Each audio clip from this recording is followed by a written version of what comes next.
Good morning. Good morning. I wish I got that kind of response at home when I say good morning. Welcome to our annual Lincoln Ideas Forum. My name is Callie Hawkins, and I'm the CEO and Executive Director of President Lincoln's Cottage. Whether you're joining us virtually or you're here in Lincoln's own drawing room, we're so glad that you've gathered with us for one of many signature programs that we've planned to commemorate America at 250. On April 13th, 1865, Abraham Lincoln visited the cottage for the final time.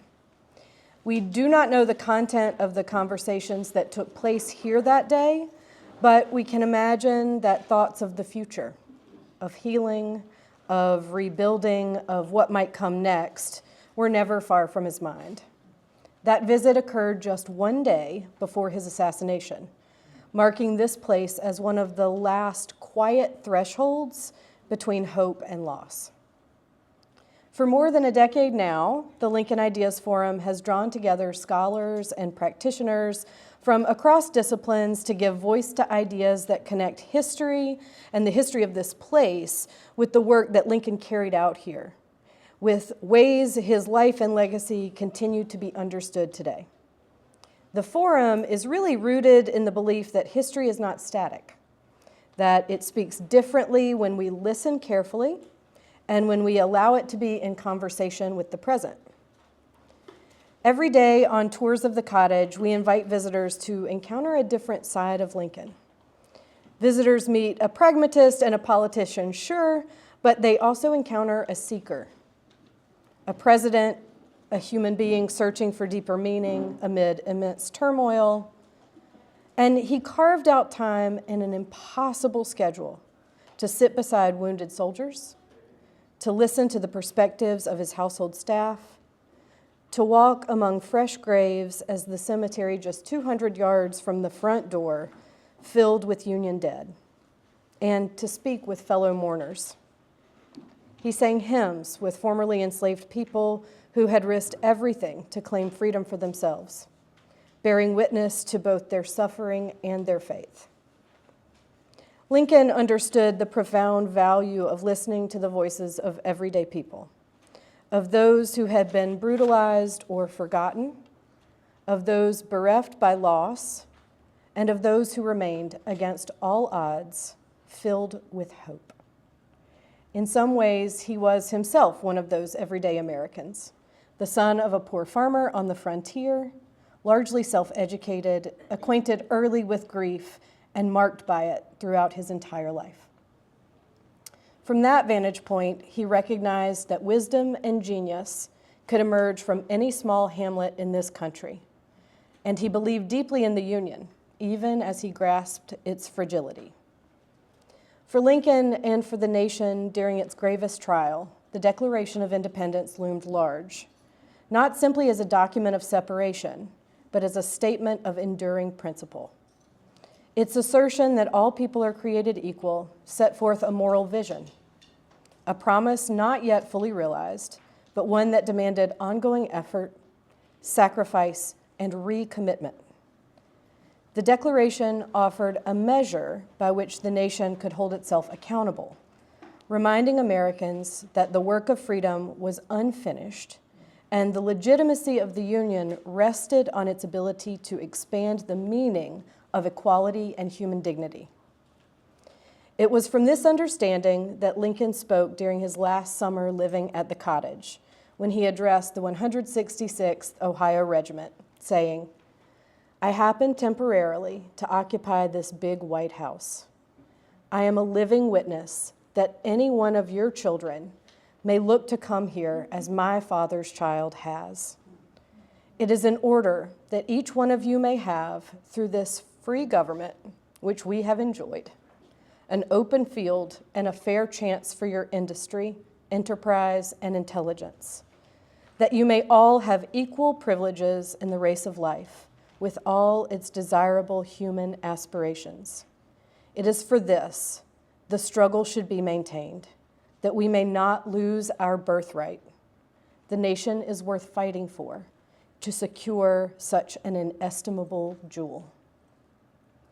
Today, we will hear bold visions for America as it approaches its 250th year, from a historian, a youth leader, a former refugee, and an incarcerated activist. Each speaker brings a distinct life experience and a unique way of understanding the world, reminding us that the American story has always been shaped by many voices. Our hope today is to inspire a reimagining of how we commemorate this milestone. Public excitement around America's 250th anniversary has waned, but we believe that by listening deeply to one another and by engaging perspectives different from our own, we can reignite a shared sense of possibility. Together, we can begin to see this anniversary not simply as an occasion to look back, but as an opportunity to envision and to build a brave and more just future. It's now my great honor to introduce our facilitator for today and my good friend, Andrea Jones. Andrea is a museum consultant, educator, and big picture thinker. She designs and facilitates learning experiences that enable people to widen their perspectives, learn about themselves, and connect with our common humanity. At the heart of her work are her values in action: empathy building, curiosity, and creativity. And as Andrea's friend, I can see this in not only her work, but in all of her relationships. Before consulting, Andrea served in several leadership positions within museums, including the Atlanta History Center, Accokeek Foundation, and Smithsonian's Anacostia Community Museum. A few of Andrea's favorite professional experiences include traveling to India to speak to His Holiness the Dalai Lama about the capacity of museums to foster compassion and empathy, co-founding Free the Museum, an initiative to help people to activate the museum experience in the world around us. Each year, designing and facilitating the History Leadership Institute, which is a transformative program for developing human-centered leadership in the field of public history. You can find Andrea at her website, peakexperiencelab.com, to learn more about all of the wonderful work that she's contributed to our field. And for those of you who joined us last year for the forum, you may remember Andrea as our intrepid guide through fear itself. So please join me in welcoming Andrea Jones.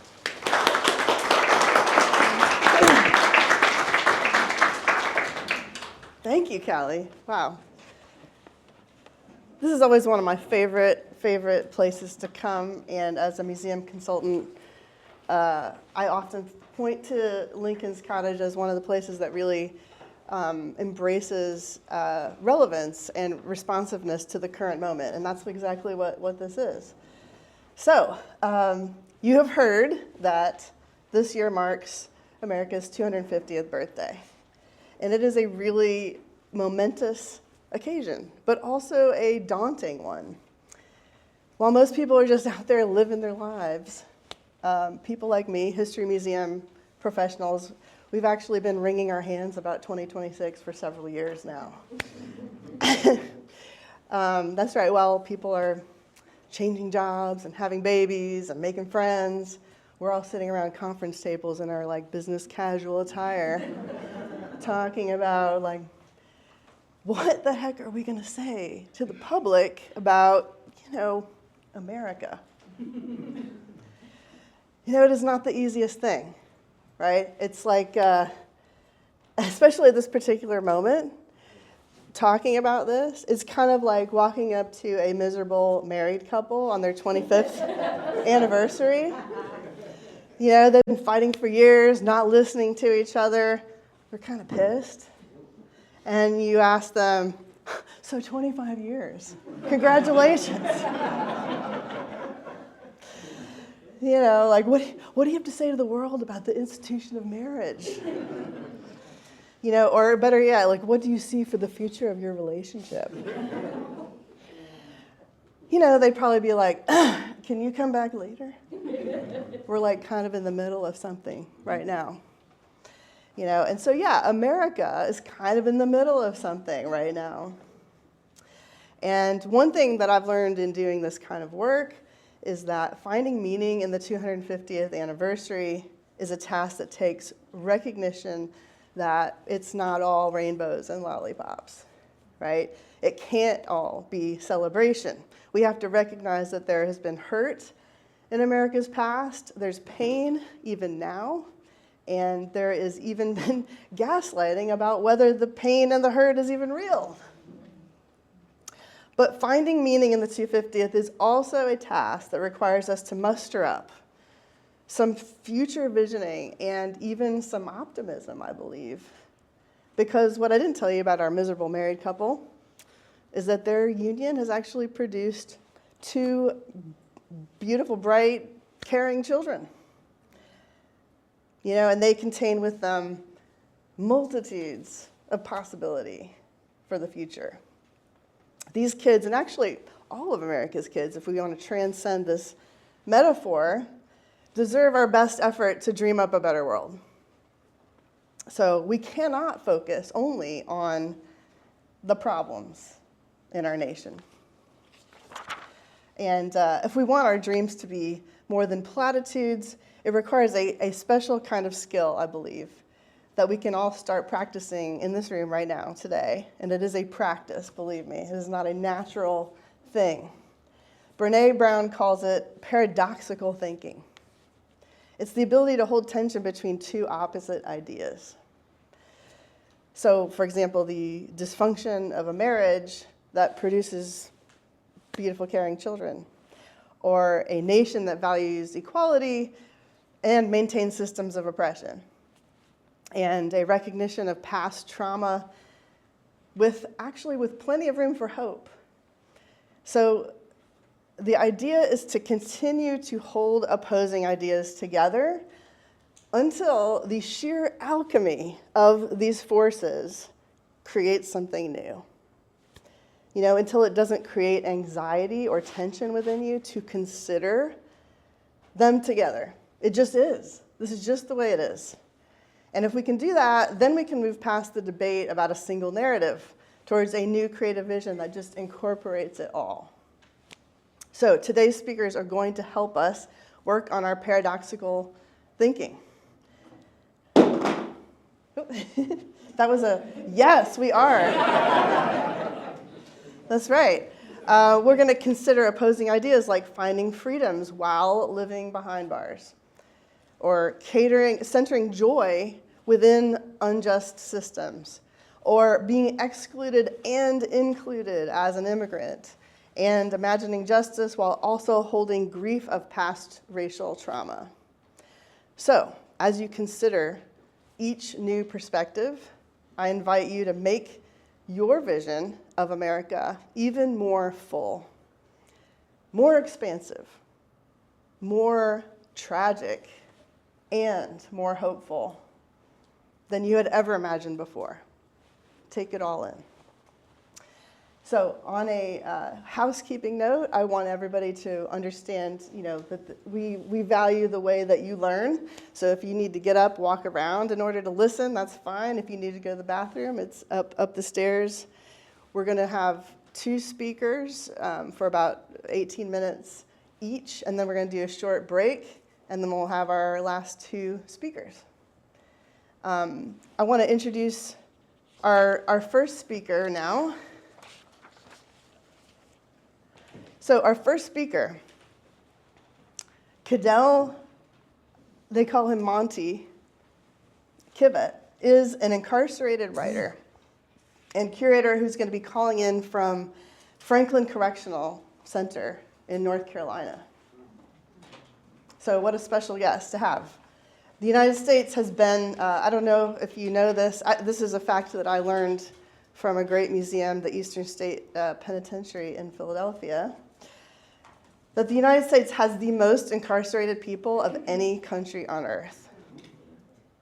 It's not just because we have a high population, right? It is what we do here. That's 2 billion people in just the United States who are incarcerated. So in our system, mass incarceration is not a bug, it's a feature. And that is why Monty's perspective, I think, as a storyteller is very crucial in helping us to make sense of our nation's 250th anniversary and to hold injustice and freedom in paradox. And I think I think I hear, yeah, so is Monty going to? He's going to take it from here. Monty's going to take it from here, everybody. Okay. Take it away, Monty.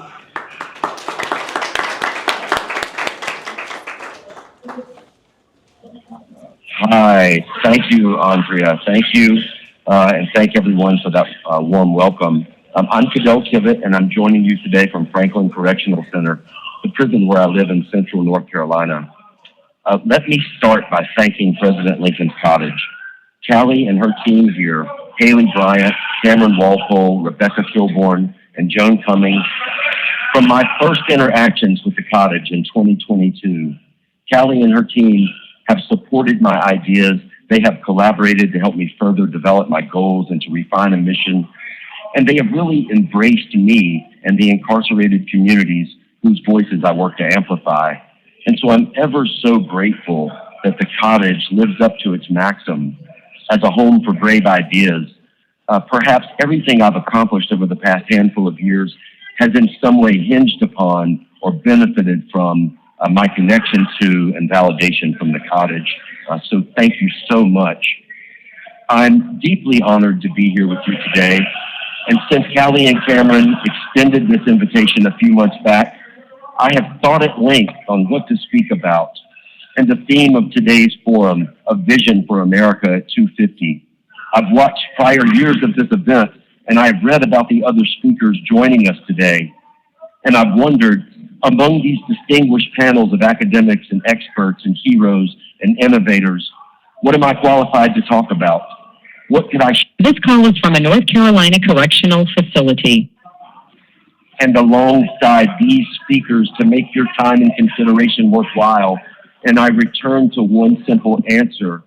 The most important thing I could talk about is my own experience. And so that's what I'll talk about today.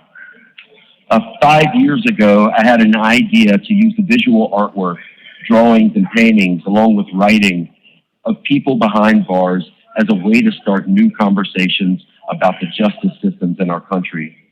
I had been locked up at that point for more than a decade, and I had come to realize that conversations about prisons and punishment and justice and people on the inside often take place among academics and advocates, and sometimes among lawmakers, but they almost never included the voices and perspectives of incarcerated people themselves.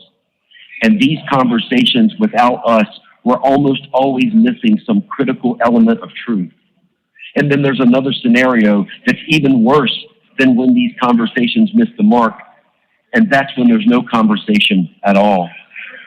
I thought if we could attract people to public spaces to see our creative work and then share with them our lived experience and get people on the outside, along with people behind bars, involved in conversations about justice and punishment, not only could we reframe the narrative for the average person in the free world, but we could also build some bridges that span the gap between free society and the insular world of prisons. And by way of these bridges, we could start to see the people behind bars and recognize them as individuals in their full humanity. But I also wanted people on the outside to learn what I had learned since coming to prison. I wasn't incarcerated until I was almost 40 years old. And like most people on the outside, I thought our justice systems and prisons functioned as advertised, to make our communities safer, to make victims of crime whole, to rehabilitate the salvageable, or to incapacitate the unredeemable. However, none of this turns out to be true. The truth is our criminal punishment systems offer little deterrence against crime, are ineffective at lowering crime rates, and often forget about victims soon after obtaining a conviction. They do little to rehabilitate those behind bars, and in 16 years of experience in prison, I have yet to meet a man who is wholly unredeemable. No human being is their very worst act, whether in prison or free. We have all committed harm, and we are all capable of redemption. So in 2021, with just an idea, I started reaching out to people I had connected with through my work as an incarcerated journalist. I began pitching a proposal for an initiative that would become the collective Prison Reimagined. In 2024, our first exhibition, Prison Reimagined Presidential Portrait Project, launched here at the Cottage. PRP3 was the first of its kind, a project fully conceived, organized, and curated entirely by incarcerated people.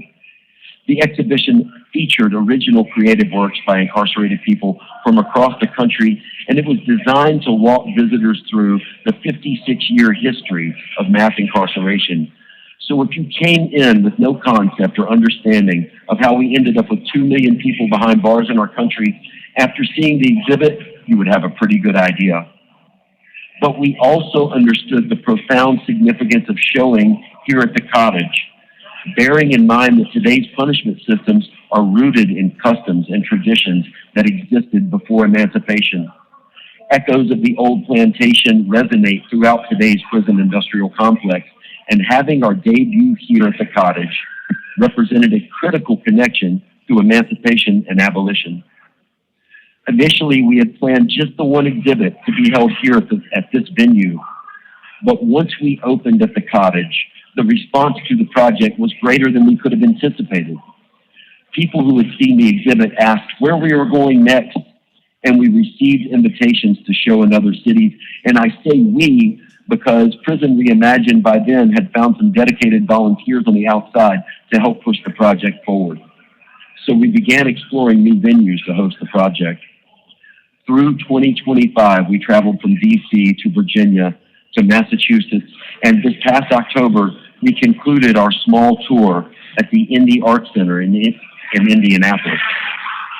At each venue, we collaborated with local partners to bring programming to the hometown community, and we tried all sorts of things from speaker panels and Q&As to film screenings and book clubs. But most importantly, we started literal conversations that included justice-impacted people and people from each community. This year, as we celebrate and commemorate the semi-quincentennial, our newest project, Prison Reimagined, Complicated Independence 250, will take flight again here at the Cottage.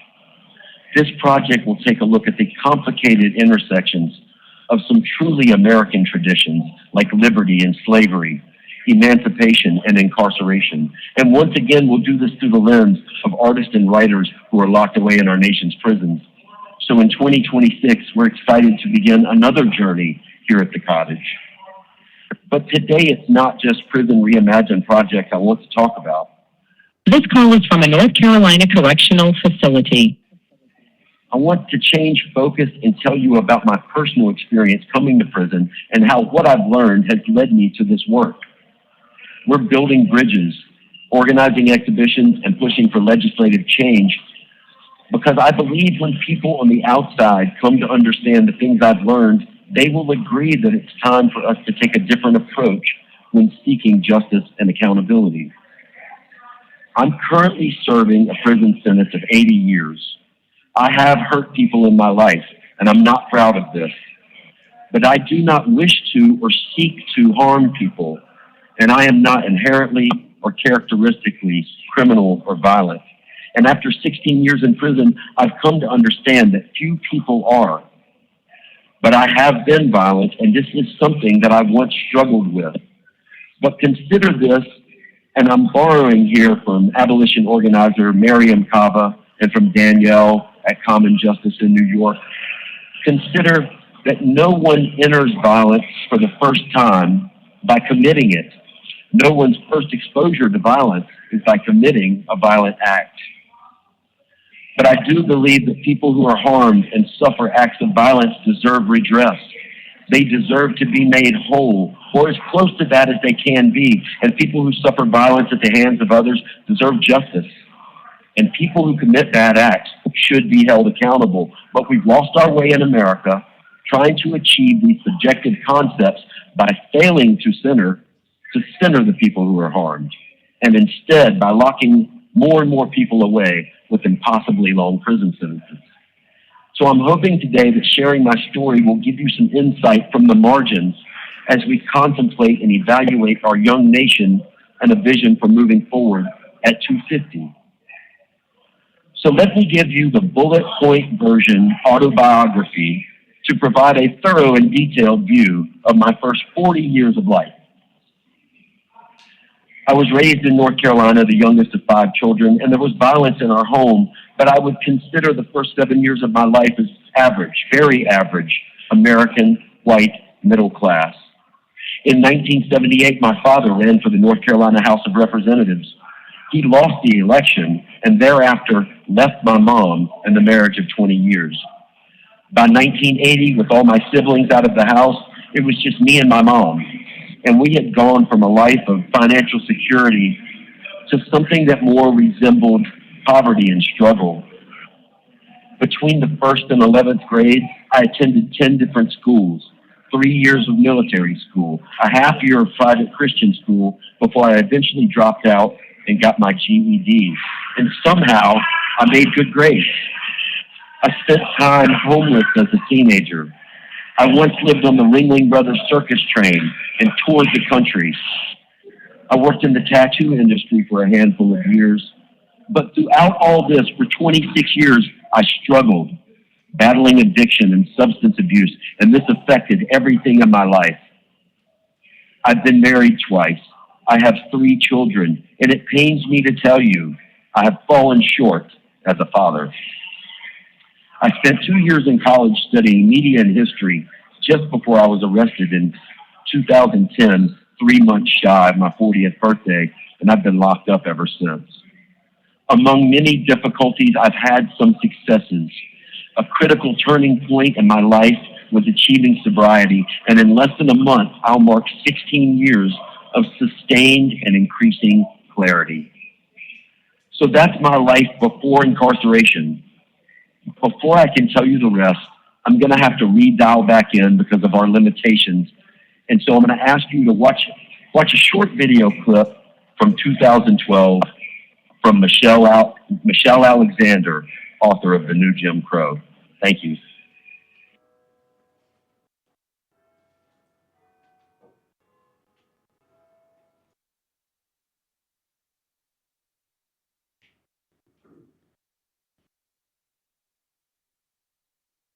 Extent, the title of the book speaks for itself. I argue that today, in the so-called era of color blindness, and yes, even in the age of Obama, something akin to a caste system is alive and well in America. The mass incarceration of people of color is tantamount to a new caste system, one specifically designed to address the social, political, and economic challenges of our time. It's a system that shuttles children from decrepit, underfunded schools to brand new high-tech prisons. It's a system that locks poor people, overwhelmingly poor folks of color, into a permanent second-class status, eerily reminiscent of one we supposedly left behind.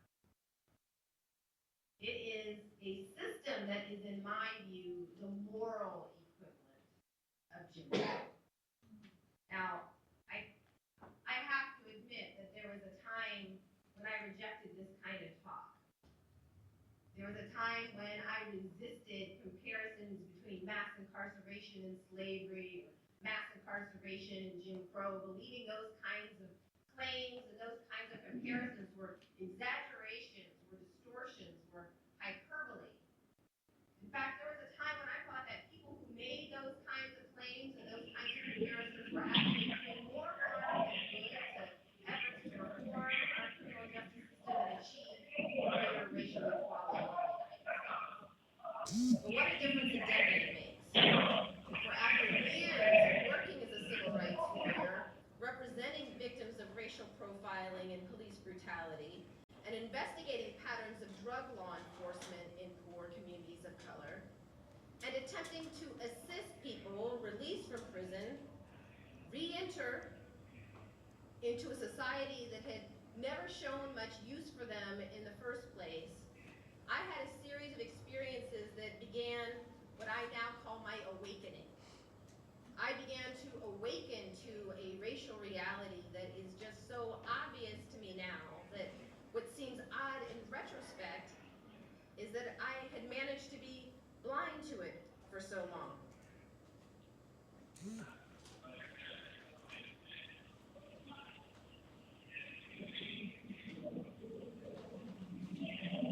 I'm back.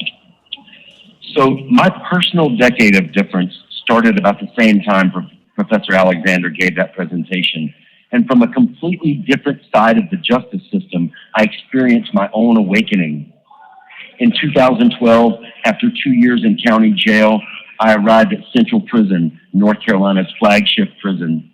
When you first come to prison, you're in survival mode, experiencing culture shock. You're just finding your bearings and taking in surroundings. Prison, after all, is a dangerous place. But I became acclimated and developed a rapport with the people who lived and worked there. I got a job as a librarian, and I learned to avoid trouble. Central Prison today is just as it was in 2012. This call is from a North Carolina correctional facility.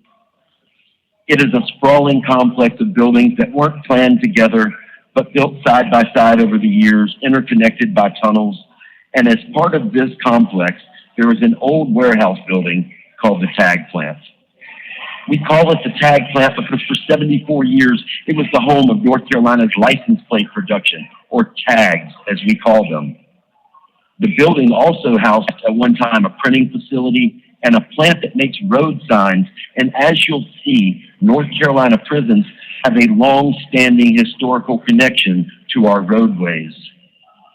But it was in the Tag Plant, which by 2012 had become a storage warehouse, where among pallets of old machine parts and dusty office equipment and a stack of worn papers, I found a 1927 copy of the Prison News.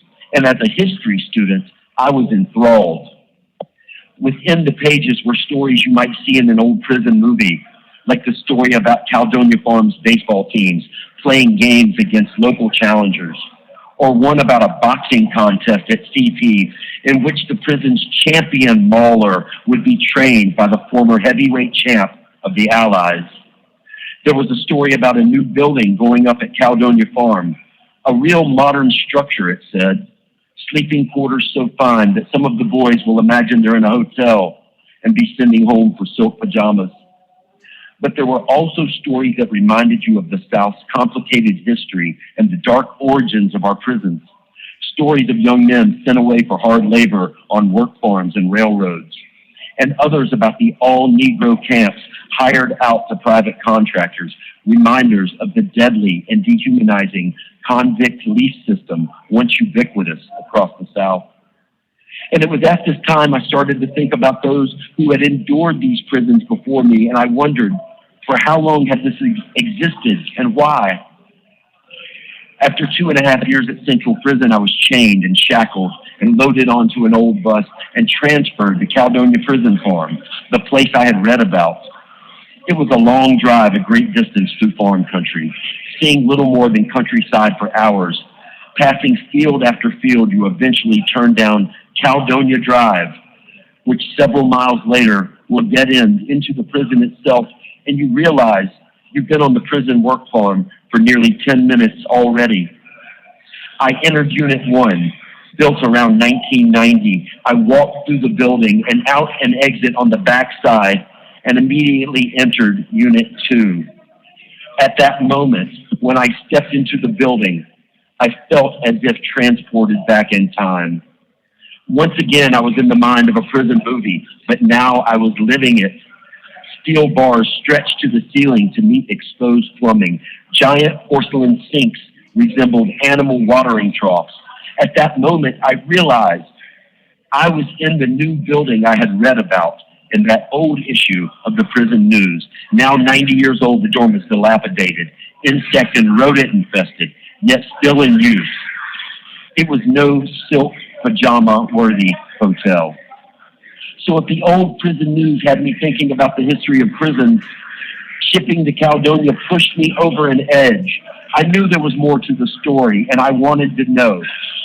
So I called a friend who worked at Guilford College in Greensboro, and I told him where I was, and I asked him to send me a history of the place. He sent me an academic paper written by Elijah Gaddis, a grad student at Chapel Hill, and when I read the text, it confirmed what I already knew in my gut. Caledonia Prison Farm had once been Caledonia Plantation, where there had been as many as 271 enslaved people. This was a tipping point for me. I had come to a new realization. I had learned something that felt critical to share with others, but as I would find out, there was much more to learn. Immediately following the Civil War, North Carolina took steps to harness the labor of newly emancipated people. In the 1866 legislative session, a law was passed. Convicted people, even those convicted of petty crimes, could be sentenced to work on chain gangs on the public roads and railroads. But in 1866, there was not yet a state-run prison system. Counties managed their own convicts, but soon the state of North Carolina would control this labor. As part of the new 1868 Constitution, the state directed the legislature at its first meeting to fund the building of a state central prison. At the same time, the state adopted the exception clause for slavery. Leaders were not only establishing a prison system, they were preparing for long-term control of compelled labor. The new state convicts, most of them, would be black. By 1870, a log structure was built on the site that would become Central Prison. That first year, 241 men and women were incarcerated there, and they began the process of building the state penitentiary.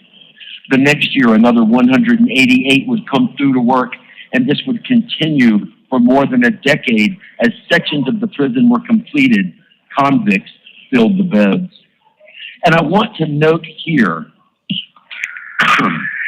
that in This call is from a North Carolina correctional facility.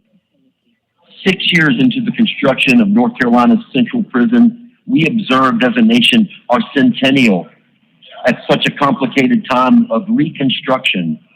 And I can only imagine that in the minds of the emancipated and poor Southerners and those on the margins, that our future must have felt uncertain. By 1884, the massive brick structure was finished and occupied, but most of the incarcerated people were already leased out to the railroads and county road projects. The transition from plantations to prisons was immediate and fluid, and much of the culture, tradition, and even language has endured across 151 years. Frederick Douglass, perhaps, understood best what was happening. Slavery, he said, had been fruitful at giving itself names, and you and I and all of us better wait and see what new form this old monster will assume, in what new skin this old snake will come forth. After emancipation, slave codes, which restricted the movement, possessions, and the being of enslaved people, turned to black codes, and then to Jim Crow. Racial equality in our country, specifically and especially when it comes to justice, is something we have still not achieved. I left Caledonia and transferred to a third prison, Nash Correctional, and there I became part of the Nash News, a magazine conceived and produced by incarcerated people. And through the Nash News, I found a way to start sharing the truth about the inside with people on the outside. Still, our punishments have evolved over the centuries, but many endured long past their due. Branding on the cheek and on the hands, cutting off the ears, having an ear nailed to the pillory, or being whipped publicly were all legal punishments, which have been discontinued by the time of Reconstruction, that is, except one, whipping with a leather strap. The word chastise is used in old slave law to describe horrible beatings at the hands of enslavers, but on the roads of North Carolina, flogging was used to compel those who wouldn't work. In 1914, a supervisor and a guard of a county road camp were convicted of assault for the beating of one Dan Gallagher, a man sentenced to road work. They had whipped Gallagher with a leather strap, 16 inches long, 3.5 inches wide, with a 5-inch wooden handle. And the prisoner Gallagher died after the beating. But the local doctor said the flogging had not contributed to his death, and the men were only convicted of assault. But they appealed to the North Carolina Supreme Court, and despite testimony that chastisement with a leather strap had been used for more than a generation, the court upheld the conviction. the supervisor and guard were both issued a fine of $10. In 1916, another road camp guard by the name of Mincher was ordered to take Junius Potter, a camp prisoner, away from the other workers and give him 5 or 6 licks. Mincher, a large man of 240 pounds, instead made Potter take his pants down in front of the whole work detail, and lying on the ground, he had a man hold Potter's head, another hold his legs, and a third to hold his feet, while he administered 15 to 20 lashes. Potter worked the remainder of the day, but he needed the care of a doctor that night. The doctor examined him and said he could find no bruises. At trial, another prisoner testified against Mincher. He said that he had seen Mincher whip more than 130 people over 6 months, including a woman, each time administering 25 to 50 lashes. One man had died, he said. The court believed the witness and sentenced Mincher to 12 months in the county jail, specifically not to be worked on the county roads. Mincher was white. The North Carolina Supreme Court said that flogging in these cases would be legal if a regulation were only established at the county level. Justice Allen noted, if the convict system of working the roads is to be maintained, some kind of punishment must be inflicted in order to compel the unruly convict to work. If this cannot be done, the system may as well be abolished.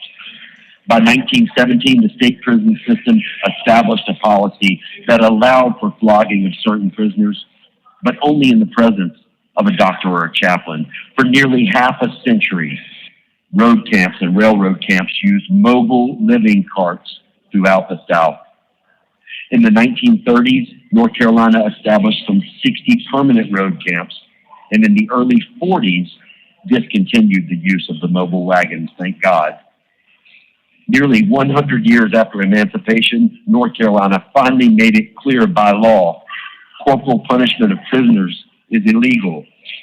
But still, road gangs worked in North Carolina until 1970. 2 years ago, I arrived at my 4th camp, Franklin Correctional, established in 1939 as one of the 60 permanent road camps, but men here no longer work the public roads. However, in 1987, an industrial sign plant was built here where incarcerated people make street and highway signs. Each worker gets paid You have 60 seconds remaining. from 26 to 36 cents per hour.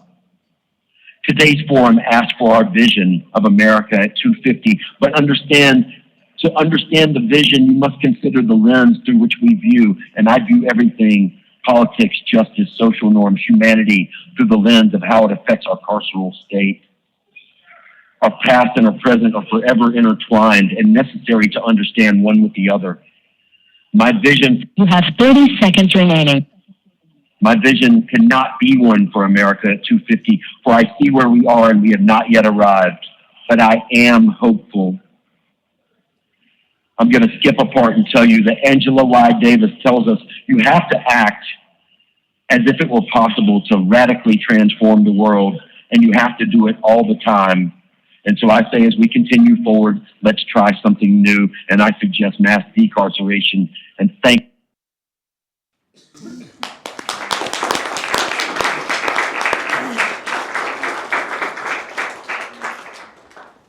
I think you said mass decarceration. Wow.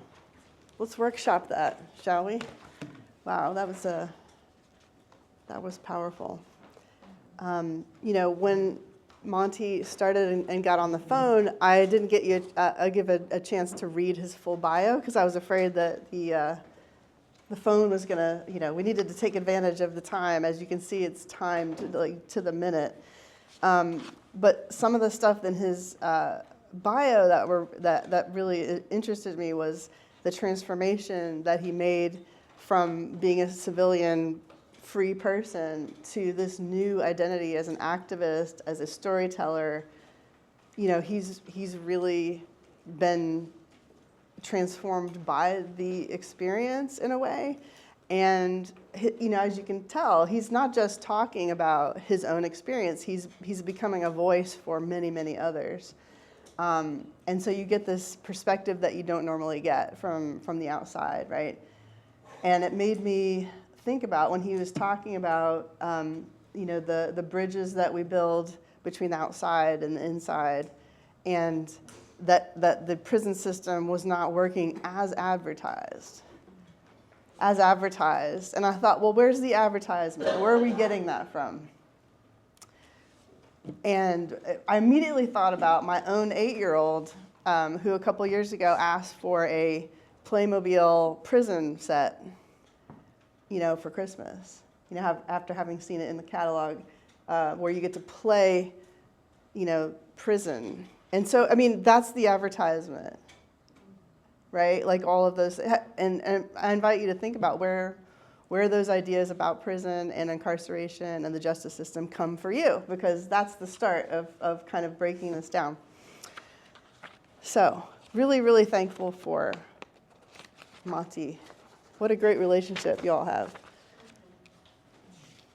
So, we'll go on to our next speaker. So listening to our next speaker, Angelina Johnson, is actually an opportunity for us to see America's future up close. Angelina is a young social justice advocate whose resume is literally already longer than mine. She's going to offer her vision of centering joy as a political act within systems that don't give us enough space for this important emotion. I'll just read you a little bit about her bio. She's an advocate dedicated to supporting survivors of power-based violence and promoting well-being for all. She is currently a fellow at the Weil Legal Innovators Program, serving as program associate for the Time's Up Legal Defense Fund Legal Network for Gender Equity at the National Women's Law Center. Whoa, that is a lot of words.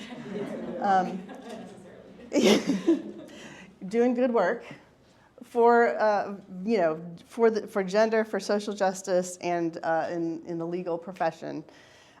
She will begin law school at University of Texas Law School in August. And Angelina is also a member of Made by Us, Youth 250 Bureau, which is an advisory board of 100 young adults working on amplifying youth voices in initiatives for the 250th anniversary of the United States. So how appropriate that you're here. Angelina's previous professional experiences include positions at the University of North Texas and End Rape on campus. Angelina graduated from Fordham University in 2024 with a Master's of Social Work from the Louisiana State University in 2022 with a BA in English and a BS in psychology. You just have to keep adding the degrees.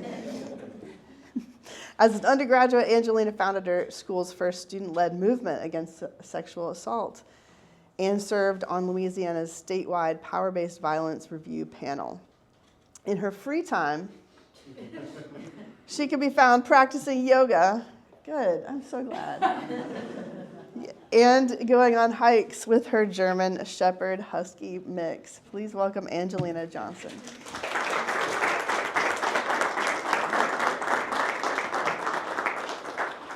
Good morning, everyone. Good morning. I'm Angelina. Thank you so much, Andrea. That was an incredibly kind bio. Before I get started, I just want to say thank you to Callie and Cameron and to all the Lincoln Cottage staff for having us here today. Thank you to the other presenters for your vulnerabilities and your ideas. I am so impressed and thoughtful and reflecting on everything Monty just shared. And I want to say thank you to all of you for being a part of this moment, for cultivating this space where we can be comfortable sharing these ideas. So this is going to make me sound like a very stereotypical young person, but I have a complicated relationship with America. I honestly think that any true patriot does. My relationship with the US is as tense and multifaceted as a relationship between a parent and a teenager, which I think is a rather good analogy. I am the teenager in this scenario, finding it super easy to critique my country's past, to say, why would you do that, to point out all of her flaws. And the US can sometimes feel like my overbearing parent, telling me who and how I should be, how to present myself, how to love. And yet, despite all of these complexities, despite all of this tension, I love my country dearly. Even on days where all I can think about are her failures, I find I have deep love for these United States. Now, Andrea told you a little bit about me, but I am ranting at you about my thoughts on patriotism without telling you much about myself. So, like I said, I'm Angelina. I use she, her pronouns. I am 24 years old.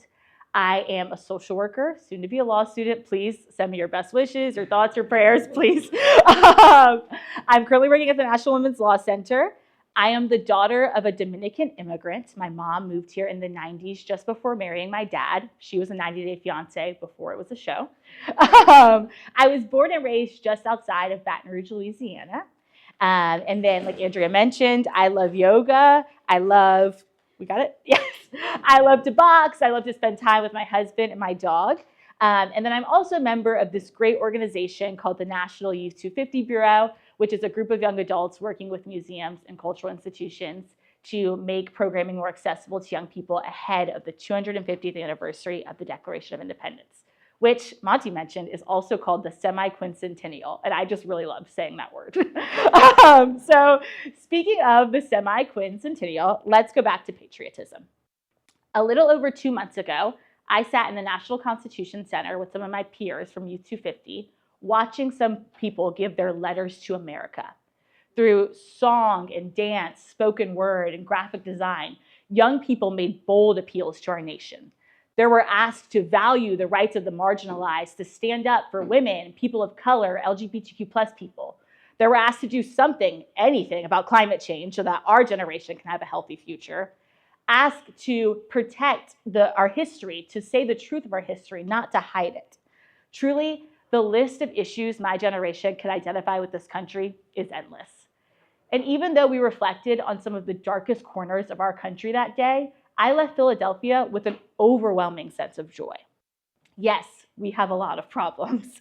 And yes, my generation is not going to be able to fix them all. Many before us have tried and have done incredible work, and yet these issues persist on. But to be in that space with other young people, to see young people given a platform to cast vision for the nation, how could I not feel joy? When was the last time you felt true, all-consuming joy?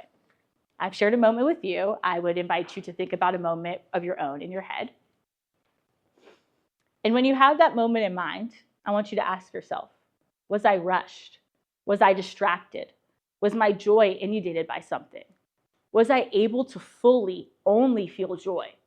Would you recognize joy if you were to feel it wholly? On her 250th birthday and beyond, the United States desperately needs to center joy. We in this room need to center joy. We have long faced a joy deficit. We are too overworked, too exhausted, too distracted by our technology to fully feel joy. And this is extremely dangerous. When we fail to recognize that joy is a powerful political tool, we fall into traps that force us to continue systems of oppression instead of fighting for the founding principles of our founding documents. And hear me, I am not talking about happiness. I mean, Jefferson basically enshrined that in the Declaration as fleeting. I'm talking about joy. Joy is lasting. Joy is personal. It is spiritual. It is familial. Joy is a liberated sense of contentment. A joyful person feels pain, of course, but they process that pain to deepen their admiration for life. And I know it might feel silly that I am suggesting joy as a vehicle for political and social change. I know that casting vision for a nation is a serious endeavor, that governing is a serious matter. Trust me, as I'm preparing for law school, I know that our legal scholars are not writing with joy in mind. In fact, they're writing with torture in mind for me in the future. Our politicians are not running campaigns centered around joy, but they should be, because joy is not trivial. I personally strive each day to be a more joy-centered person. And being joy-centered means promoting my own joy, but also promoting joy in the lives of others. Being a joy-centered person motivates me to fight for social justice causes because I recognize that joy and oppression are incompatible. I recognize that someone cannot be a joyful person if they are hungry, hopeless, incarcerated, pushed to the margins. And I can't be truly joyful knowing that my neighbors are suffering in these ways. If that's where centering joy in my personal life has brought me, can you imagine what a country centered on joy would look like? A United States of America centered on joy would be a vastly different political landscape. We'd have universal health care, student loan forgiveness, guaranteed rights to bodily autonomy, strong civil rights protections, protections from gun violence. I can go on and on and on. A United States of America centered on joy wouldn't only merit new policies, but it would merit vast social change. We would recognize that we can't experience joy without one another. We would become a collectivist society instead of hyperly individualistic. Ultimately, a nation centered on joy does whatever it takes to guarantee that every American truly has life, liberty, and an opportunity to pursue happiness. So where do we start? I want to be extremely clear that it is wrong to believe that all the barriers to feeling joy are internal. The power distributions that have existed long before our country was even founded have removed joy from the American way of life. But we do have to start with what's in our own power, and that often means looking within yourself. What can you do to better center joy in your life? Where can you resist capitalism to breathe, to rest, relax? How can you better connect with people? Do you need to work out some things in your past so that you could experience joy fully? This is a PSA to please go to therapy if you have the means. And if you already feel like you are centering joy in your own life, that's incredible. I am so proud of you. I would then ask you, how can you fight for the joy in your community, in your country? How can you start being an ambassador for joy everywhere you go? I have personally gone through this process. I am still going through this process because honestly, the work is never really done. A key part to being a joyful person is to be authentic. And authenticity is something that I'm honestly not really great at. I struggle with authenticity. It's hard to be authentic when it feels like society is trying to push you into boxes that your identity transcends. When America tends to reject nuance and instead prefer to make sweeping assumptions about people, it's hard to be fully yourself when you live with complex intersecting identities. This was exacerbated by growing up in the golden age of social media. As a young person, not only was I worried about creating a perfect presence when I was in person, but I was worried about cultivating an online presence that would make me more loved. I wanted to appear to share all of myself online, but not actually share anything because I didn't want to be judged by my peers. So by the time I was a teenager, I was a master at altering my personality. And to be clear, I was not doing this consciously. It was natural. When I was at school with my high school feminist club, we were called the Fighting Gender Inequality Club because we weren't allowed to say feminist. Or when I was there at that feminist club, I was proud, audacious, bold. I was politically informed. But whenever I was at home or at church, I was more quiet, more withdrawn, just willing to do whatever someone asked of me. And all of these years of camouflaging made me end up feeling like I didn't know who I truly was. Like I wasn't anything at all. I couldn't be joyful being Angelina. I didn't know her. Thankfully, in my early 20s, which I guess I still am, but in my earlier 20s, I found a really great therapist who helped me work through some of these complex feelings I was having. Now, I have chosen to be radically all of me all the time. And this has exponentially increased my capacity for joy. I have found that there are people in my life who love and celebrate my intersectional identities. And those who don't, I'm able to set boundaries with. Every day, I am getting better and better at walking away from spaces that do not accept me for who I am and walking into those that do. I am living life with a level of visibility and inclusion that I honestly didn't think it was possible when I was a teenager. And not only has that made me more joyful, but it's made me a better advocate. It's given me more empathy, more recognition for how identity and the pressure to label oneself may have impacted other people's lives. I am better able to fight for the joy of my neighbor because I fought for my own joy. And so while America desperately needs to let go of the labels we try to stick onto people, we cannot ignore identity. We cannot pretend that we have homogenous experiences. And though many are trying, we cannot pretend that identity doesn't need to be in the discussion when analyzing who has power in this country. It is ridiculous to try and shape a government that does not reflect the seen and unseen identities of the constituency. A joyful America gives power to people who have been marginalized. A joyful America values diversity and equity and inclusion. A joyful America considers those most impacted by a situation to be the experts in that moment. It is really strange being a civically minded young adult in this country. I am so energized, so full of ideas for what I want my country to be. And my peers are too. Like I shared in the beginning, I find so much joy being in community with other young people. And yet I get discouraged when I think about how little power we have. Gen Z and millennials make up 40% of the US population. I don't think I need to tell you that we don't hold 40% of elected office. Nor do we hold 40% of the economic power in this country. And no, it's not because we spend all our money on avocado toast and iced lattes. It's because we have a system designed to keep the powerful powerful and to keep up-and-comers from opportunities. Despite this, I have had the immense privilege of being consulted at times on the issues impacting my generation and my communities. One of the most impactful of these experiences happened when I was in college. My school was receiving national media attention for failures to comply with Title IX. Specifically, university employees had been covering up student stories of experiencing sexual assault to protect the school's interest. Now, a few months before this happened, some friends and I had founded our school's first student-led initiative against sexual violence.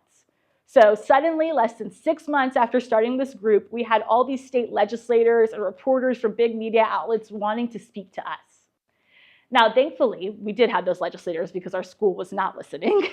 And those legislators wanted our ideas for bills they might introduce in order to ensure this didn't happen again in Louisiana. After many months of collaboration and lobbying, we did get a few laws passed. A law was passed to create a state-level review panel to give universities more accountability to make sure they're doing what they need to do. A panel that, as Andrea mentioned, I later had the honor of serving on. A law was passed as the first legislative act that session to give survivors the right to break their lease early if they experienced sexual violence in the property they were renting. Something that seemed like common sense to me and my friends had not been on the books in Louisiana. Another law was passed to require that if university employees conceal stories of sexual violence, they must be terminated from employment, to bring more accountability, to better guarantee that what happened at our school wouldn't happen again in the future. And the impact of this has gone far beyond my friends and I. The entire state is more trauma-informed, more joy-centered, because a few people in power took the time to realize that they were not the experts in that moment. When we recognize identity as central to solving any problem, we better guarantee a joyful future for ourselves and for our communities. Diversity is the beauty of the United States. Liberty and freedom are only possible when we recognize and value diverse identities. A commitment to centering joy will always drive us to a commitment to identity and to empowering the marginalized. That is key to centering joy. And that is why joy is inherently political. When communities are suffering under the unending weight of intentional oppression, to be joyful in that moment is protest. When kids are being bullied by their government for being gay or transgender, to radically accept and love them is resistance. When programs are being cut that are designed to empower the most needy in this country, treating our unhoused neighbors with dignity is fighting back. When people are violently attacked for their religious beliefs, showing up to your place of worship or being proudly committed to not having one is power. And when the Supreme Court rules that ICE can racially profile and target us for speaking the languages of our ancestors, seguir hablando en esos idiomas es una forma de disidencia. When they want us to be worn out, we will continue to laugh and to play and to love, using our joy as a tool in the fight to build the nation that we all deserve. And as we wield the power of our joy, we will become better activists, better neighbors, better partners, better friends, better family members. We will go to the polls with clearer eyes, thinking, what candidates are going to promote joy in my community? We will let empathy be our guiding light. We will better recognize the humanity that lives within each of us. So I implore you, let joy be your source and your motivation, but let it also be your battle cry. Because in everything you do after you leave here today, you will be shaping the next 250 years of our nation. And as you learn to center joy, you will find that you must be in certain fights. Centering joy will not let you sit on the sidelines as people are being oppressed. Maybe you'll dig down deeper into the fights you're already in. Maybe you'll find that some of the things I've identified as important to me resonate with you. Maybe it'll be different. You don't have to define today what centering joy means in your life, but I would challenge you. Take one step in the next week to better center joy. Maybe it means journaling, maybe it means calling a loved one, baking some treats for a neighbor, or maybe it means going to a protest, signing a petition, talking about unionizing in your workplace. I can't say where centering joy will bring you, but I can promise you it will make our country a better place. I can tell you this country will never be what it ought to be if we don't start to get serious about joy. So before I step down for the day, I want to remind you to remember your power. Remember that every time you smile, laugh, or hold out a hand, you are fighting oppressive systems, and that is the most patriotic thing you can do. Joy is the key to America's next 250 years. Joy is the American dream. Thank you very much.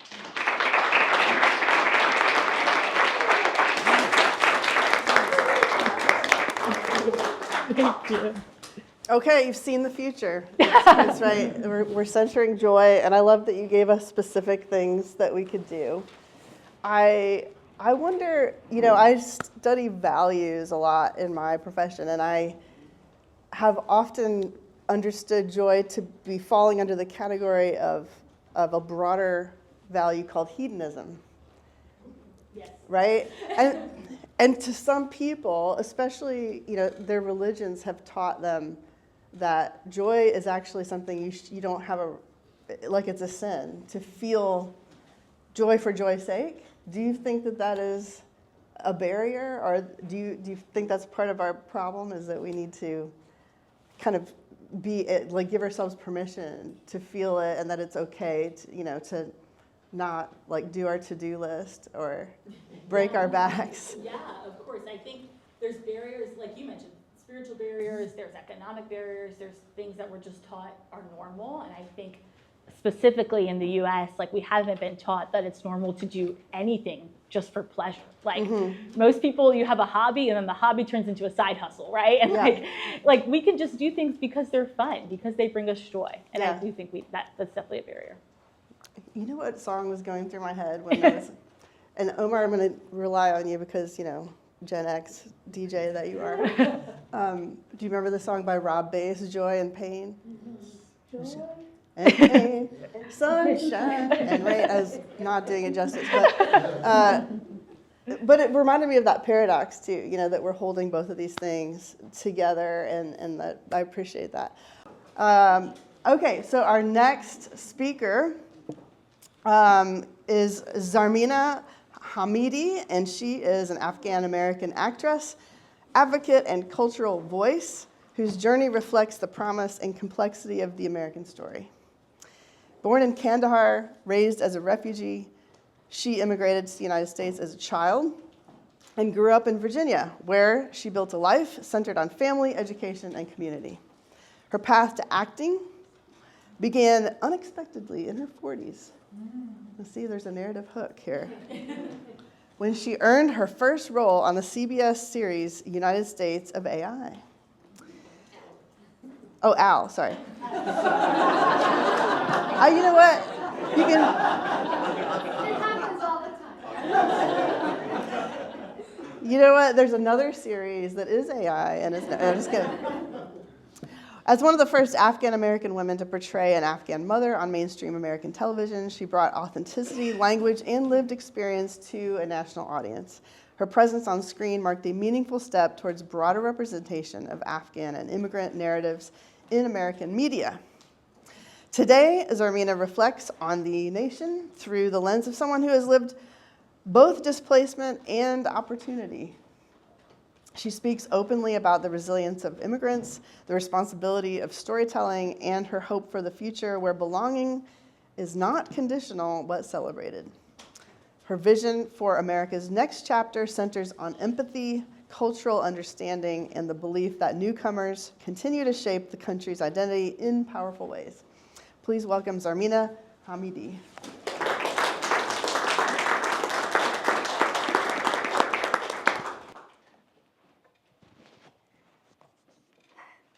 Good morning, everyone. I don't know if it's morning or afternoon. Morning. Morning, and after Monty's and Angelina's talk, I don't know if I could match your eloquence and Monty's story. I think, again, as human beings, we're all different, and every single person brings to the table a new experience, and everyone's amazing. And thank you, Lincoln Cottage, and Cameron, and Callie, and everyone else for giving me this opportunity to speak today. Let's see. I kind of had to reshape my thought process after hearing our wonderful speakers, just because sometimes we plan one thing, but then we gain that experience from others around us, and it kind of shapes our thinking as well, and that's what I've been doing all my life. So I just wanted to start off with a really small, short story. A white American couple approached us after our event ended. The male looked shocked, and the female cried. She cried because she came to our event that we held in the library called Meet Your Muslim Neighbor. And she cried because she said, I came here to give you a piece of my mind, and I'm leaving with a whole lot more than what I came. And when she said she's giving us a piece of her mind, they were not nice words, but she left choosing not to use those words because we were Muslim. And this event, my husband and I and our children together in our community collectively organized in 2015, December of 2015. And that was the time when a series of events had happened. I don't think anybody's a stranger to the way the Muslim community is portrayed in the media. And it's been prior to 9/11, but things just intensified after 9/11. The Muslim story is not necessarily a good one that we see in the media these days. 2015, I believe it was the beginning that Charlie Hebdo shootings happened in France. In July, I believe in July, Donald Trump decided to, he announced his campaign, and one of the main topics of his campaign was his anti-immigration laws. And with those anti-immigration rhetoric came a lot of anti-Muslim rhetoric. And keep in mind that Syria was going through their civil war around that time, and the United States was taking in Syrian refugees. And so there was a lot of anti-immigration talk. There was a lot of talk around the the Muslim ban was also, circulated around the campaign. And this, in return, kind of catalyzed a lot of hate rhetoric among the normal people like us. I grew up in Arlington County, and most of my life, almost 40 years of my life, I have been an American, grew up here in Arlington.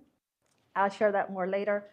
But to hear my neighbors speak up against Muslims, and these, I live in Loudoun County, and I lived in Ashburn at that time, and I'm raising children. I'm a mom with 3 children, and at that time they were young. For me to hear such anti-Muslim words coming from potentially my neighbors, and we're part of a social media group. Don't laugh at this. It was called the Real Housewives of Loudoun County. But it became real issues, not what you see on the TV, but actual issues that all of us went through. And this page right now, I believe we're more than 30,000 women on this page, members of Loudoun County females.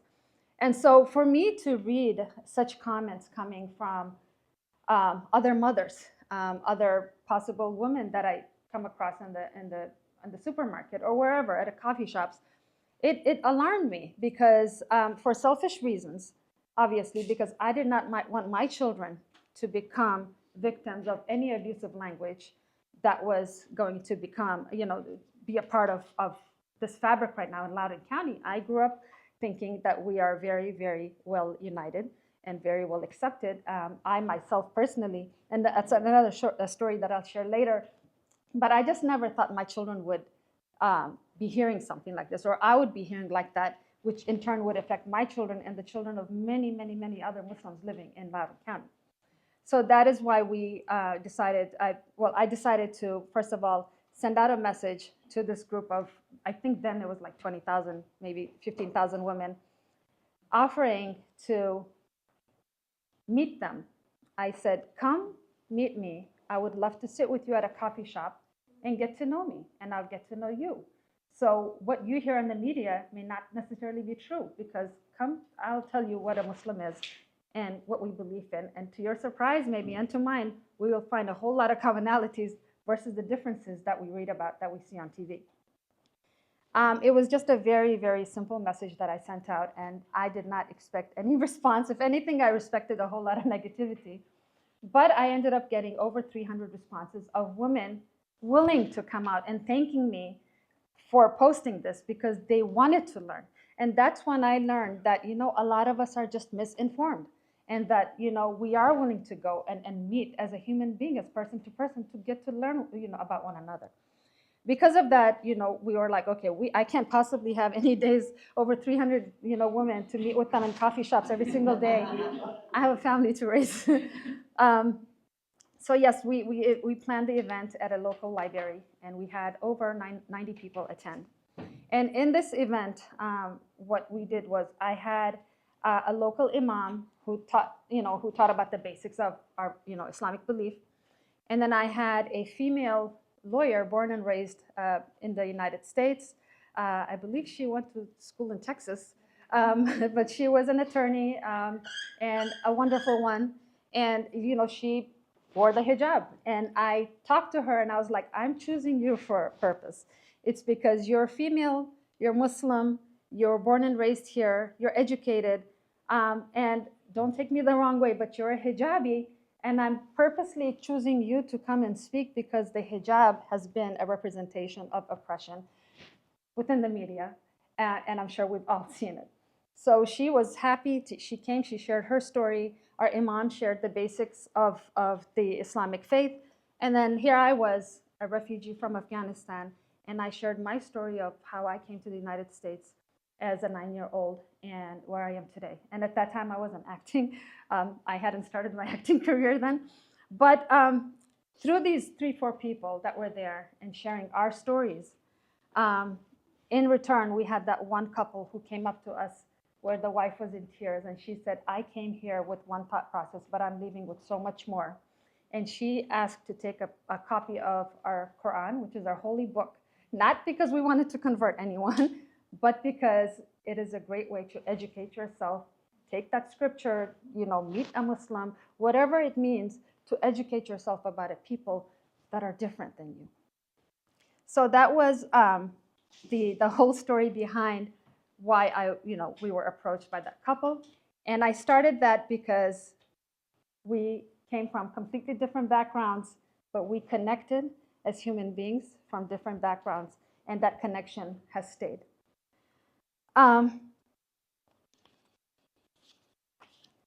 Now I'll go into telling you a little bit about myself.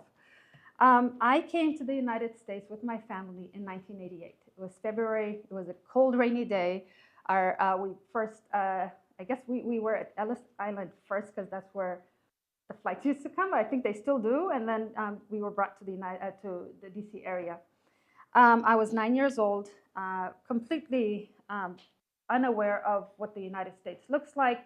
In my little small child head, when we were in Afghanistan, Pakistan growing up, I thought of the United States as a place like out of space, kind of like my imagination was. I didn't think of the United States as a place with trees and like normal people. I'm sorry, it's a 9-year-old and below brain thinking.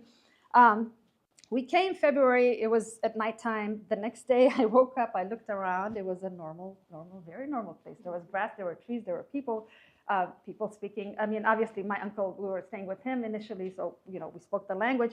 But I realized the United States is a very normal place, like back home. I consider myself a 2-time refugee. So Afghanistan was invaded by Soviet Union back in 1978. That's the year I was born. My father, he was working for the government at the time, and he was given 2 options. You either join the communist movement or you're going to be jailed. So we had to escape in the middle of the night. In 1981, we escaped to Pakistan. We're from Kandahar, so we're the south, and Quetta, Pakistan was the closest city to us. So we did that escape. Pakistan was, although I was a child, as a child, when you flee a conflict, you don't experience what the adults feel. Now, as a mother myself, I can't imagine, or I can imagine what my parents were going through at that time. What led them to make this hard decision of leaving their home, leaving everything behind, starting a new life in a completely different country. But it happened. We were there for 6 years. We attended school. My sister and I, my other sisters were older. My father enrolled my sister and I in an American school in Pakistan.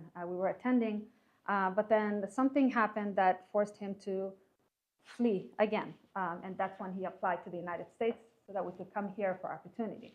My sister and I were, my father was actually approached in Pakistan, telling him that get your daughters out of the school, otherwise we're going to throw acid on their faces. And so this was, again, we were not safe in Pakistan. And because of that, my father had to, again, make the decision and applied, and we became second-time refugees here in the United States. And the rest is history. We could not be grateful for the opportunities we've received in the United States. Although life was hard, it was a major culture clash, particularly for my parents. But we had to do what we had to do. When you're a refugee, you don't choose to go, you're forced to flee. And I think this nation, when this nation welcomed us in 1988, at that time I didn't realize, but now that I'm in the field working, I see how this nation is built of refugees, of immigrants, whether they chose to come in the 1700s, or whether they were forced to come here, or whether we were forced to flee our nations and conflict and come to the United States. We are a big, massive group of immigrants through history in the United States. And that's what kind of makes me feel like I am part of this fabric now. As a 9-year-old, obviously there was culture shock, but I lived. In school, initially it was difficult. I didn't know the language. I didn't know how people dressed. And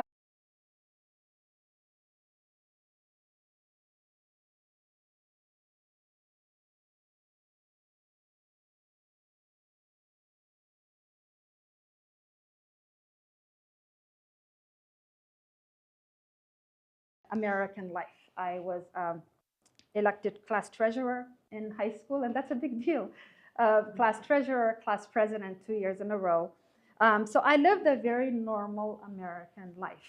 I went to the movies, volunteered, applied for college, did college tours. Just anything that a normal American kid would do, I did in my high school. I applied. I went to James Madison my first year, and back then within the Afghan community, it was not every Afghan girl could go away for college. Yes, we were pro-education, but we were not really pro going and living on campus. So the decision that my father made, that we made, it was a big deal to us. So I did. I went to Harrisonburg, lived there for 1 year, and realized I was homesick, and I cried with my mom on the phone every single night for 9 months. And so I transferred to George Mason, and I finished at George Mason University. So through my high school years and my younger years, as I was bullied, to me, it was nothing more than, these are just young kids, and we're all mean to each other, and that's how it is. So the bullying didn't really affect me that much, and I had a really close relationship with my sisters and my parents at home. So at school, I was bullied. I'd come home and just live a normal life, do my homework, and do everything else. But it was not until I was at George Mason University where my identity as an American, Afghan American, and a Muslim American was tested. And that's because when I transferred to George Mason, I decided to wear the hijab, the headscarf. And it was on 9/11, I was in my class, not knowing, I had a 7:30 class. It lasted until 9:30. I had no idea what was happening in the United States at that time. I left my class on my way to the admissions office, and this girl just approaches me out of nowhere and starts yelling at me. She's like, "It's all because of you." And her words just keep circling in my head. And I was like, what? Because of some completely random tells me this, and I continue about my day. I go to the admissions office. Once I go there, everybody's crowded around a small TV, and there's just a big line of students, and that's when I found out that the Twin Towers were attacked. Then it all made sense. Why was I yelled at for absolutely no reason on the news? The words of Bin Laden, that his name was getting mentioned. Al Qaeda kept getting mentioned, and I was like, oh, I made the connection right away. That was the very first time in my life as an American, as a refugee in the United States, that I started questioning, am I really accepted in this country? Yeah, so that was, again, the whole rhetoric happened. I was still hijabi at that time, and I went grocery shopping for my mom. At the grocery stores, I literally had women like back off a little bit when that happened. And I couldn't do anything but to smile, because that's all I could do, to give them the assurance that I'm safe, I'm not here to harm you, I'm just like you, I'm trying to make a living just like you are, I'm a student. So those were the experiences I had post 9/11, right after 9/11, many sides. But knowing myself and knowing the resilience of an immigrant, I just knew that I'm not going to let that stop me from living and stop me from going out and being myself. So I kind of took that whole experience as a blessing in disguise. I used the opportunity to teach. I went around different classes. I was part of the Afghan Student Union at George Mason. I was also part of the Muslim Student Association. So what we did was we decided to educate students on campus about Islam, about Afghans, about Muslims in general. So we'd set up vendors. We'd go and speak to different, courses, classes. The professors would invite us and we'd speak. And then we also volunteered, not only in mosques, but local, homeless shelters and everywhere else, just to, I can't believe I had to do all this. I wanted to do all this, but I felt like I was doing it just to prove that I'm safe. But again, that whole experience just made me learn more about others and gave me the opportunity to teach others about myself. So that was my experience back as a college student. Then you fast forward to my married life. In 2004, I finished college. Then I, got married. My husband's sitting right here. Sorry, I don't mean to put you on the spot, but there's a reason. So we have blessed with 3 children. And again, as I mentioned, now I was not a student anymore. I was not just me, but I was a mother raising American Muslim children in the United States post 9/11. So there were choices we had to make. Do we want to send our kids to regular schools? Do we want to, how do I want to raise them? Do I want to raise them Muslims? Do I want to raise them proud Muslims? Do I want to, tell them about their Afghan identity? So these were a lot of decisions my husband and I had to make regarding, raising our children.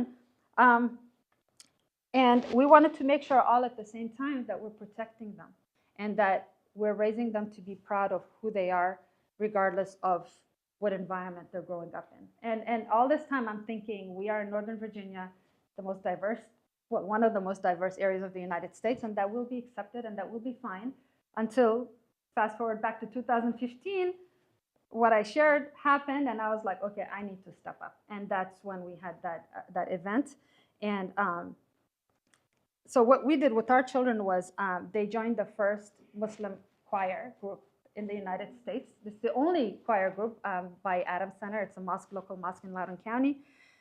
Through that choir group, they were able to go sing at the National Cathedral with the choir group there. They were singing at local synagogues. They were singing at local mosques, at every single event at the Dr. Martin Luther King event every January. They were singing. So this gave the children an opportunity to go around and learn about other religions and other faiths and learn our commonalities. One of the most important events in my children's life and ours and everybody is there was an Ashburn school, like it's a school, a historic building. It was a black school back in, a while back it was, but they've kept it as a historic building. That school was vandalized by a group of students. And their choir group, along with a whole lot of other interfaith groups, we came together and they decided to wash the school and clean it. And my kids still talk about it. We all circled around the school and everybody held hands and we prayed together. and we prayed together to the one God. It was Christians, Jews, and Muslims, and we had Sikhs. I mean, interfaith.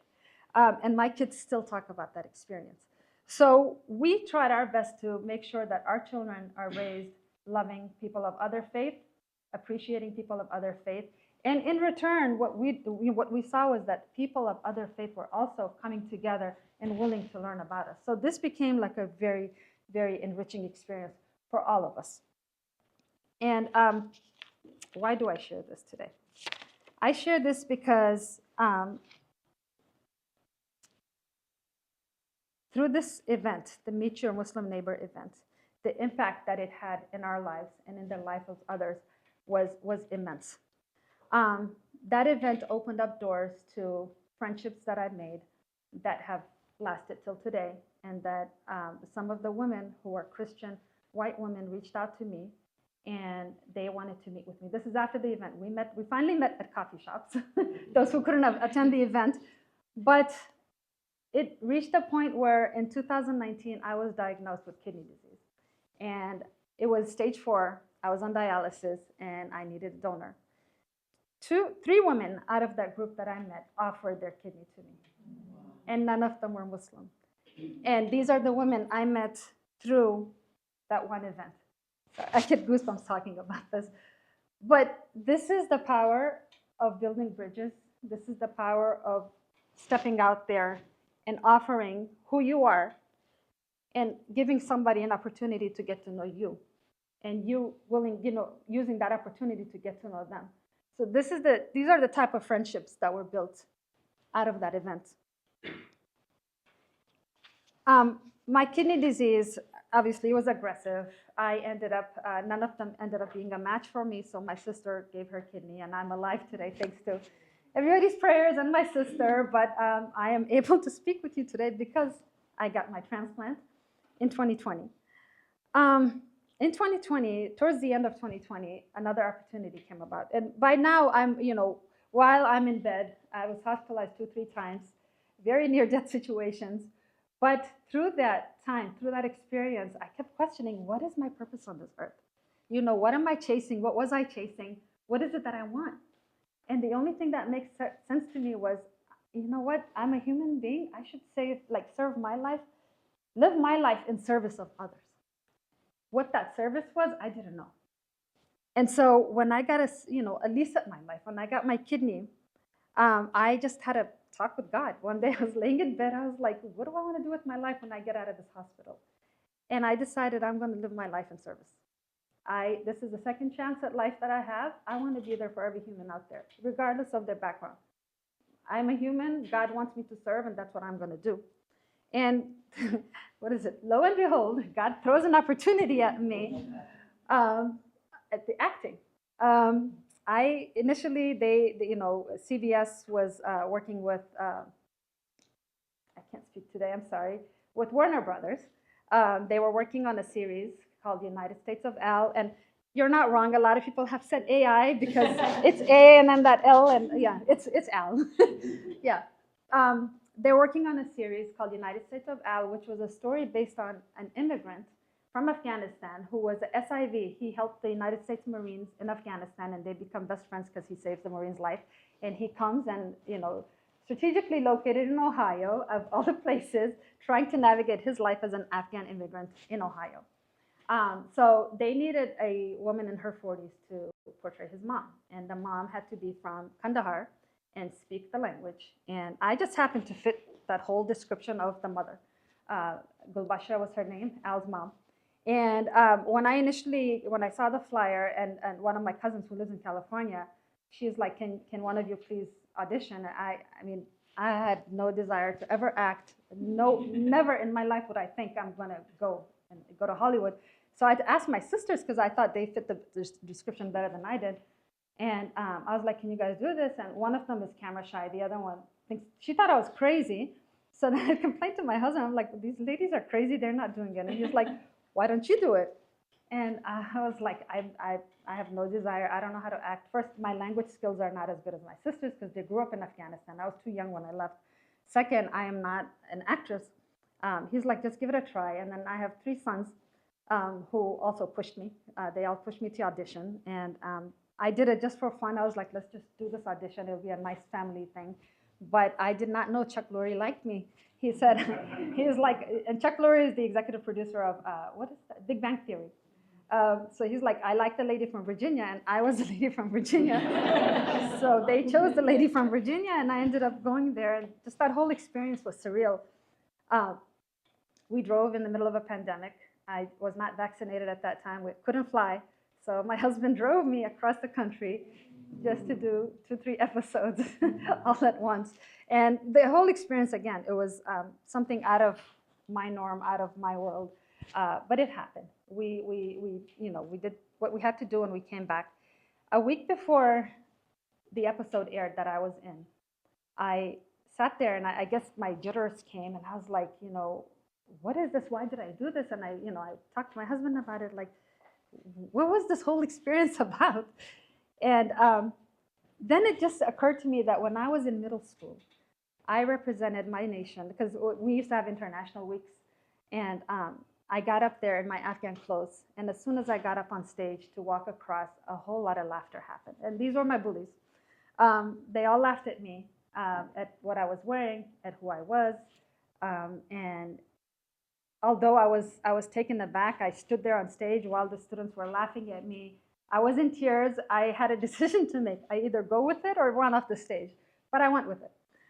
So I did that, and that memory just came back to me a week before my episode aired. And then that's when I was like, okay, so I was on stage for an auditorium maybe of 500 students, 600 students. Now I'm going to be aired, and United States of A had a viewing of about 5 million viewership every week. So I was representing my language, my Afghan woman, an Afghan mother, to an audience of 5 million on CBS, on national TV. And that's when I said, that's my service. That's when I was like, God gave me this opportunity to serve. And service is, yes, it's not just, going and serving food or volunteering at a homeless shelter, but to opening minds, to representing my nation, my culture, my women to a vast audience. And CBS, the CBS audience is, from what I've learned, a little bit on the bias side. So for me to go in an Afghan woman's garment and speak my language, in a time where Hollywood has always villainized Muslims and villainized Afghans, for me to use this opportunity and educate people and showcase an Afghan mother in a positive light, I was like, I think I got my calling. That is service on my part. So that's what I got from my acting. And I know you asked me earlier if I'm pursuing other opportunities. And I said, yes, I'd love to act again, but I want to make sure that it's my representation in a positive light. I don't want to be shown as that oppressed Muslim woman. Not all of us are oppressed.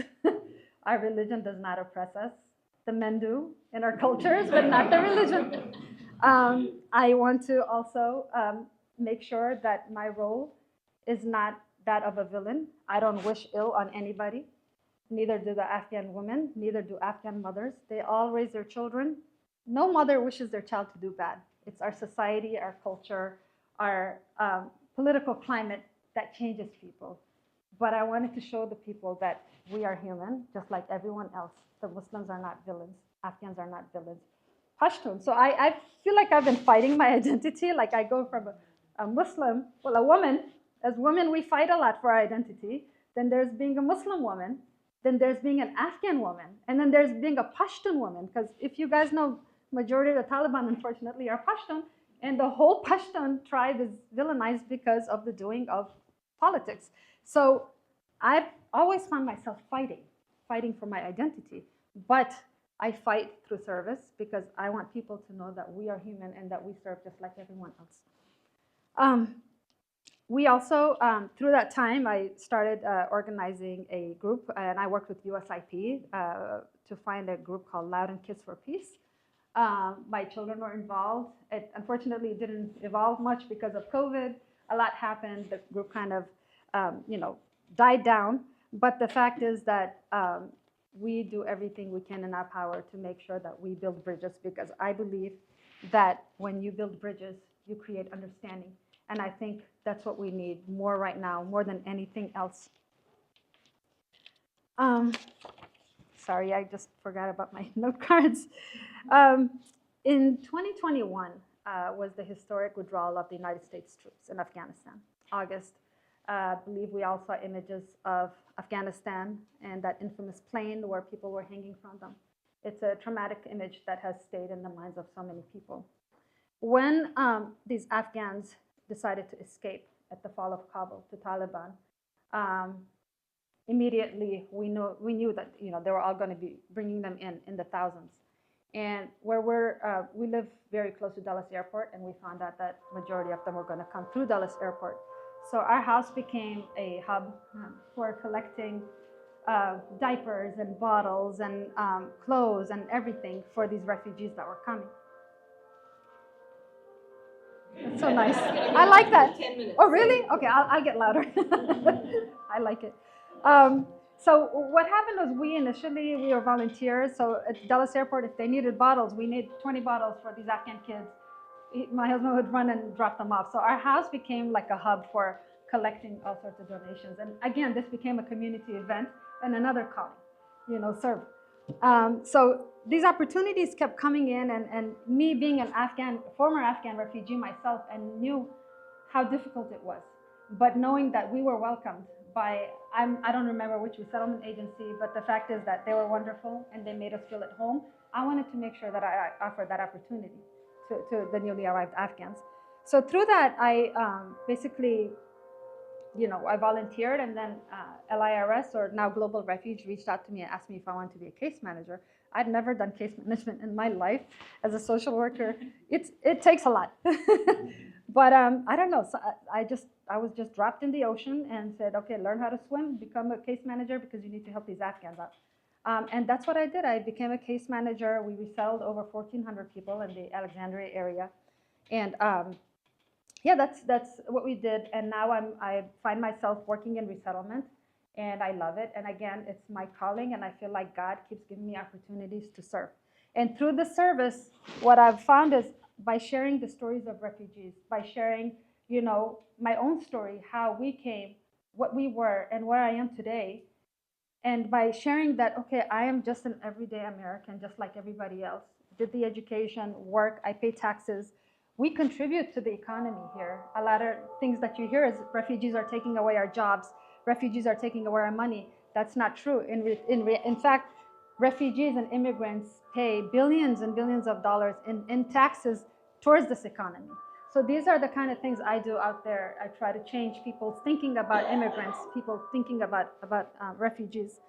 So yeah, that's what it was. And I found myself going around the country with Global Refuge, places like Ohio, places like very remote areas in the United States, sharing my experiences and opening people's eyes. And I just want to read, I had to write an abstract, but I want to read this and then I'll end it.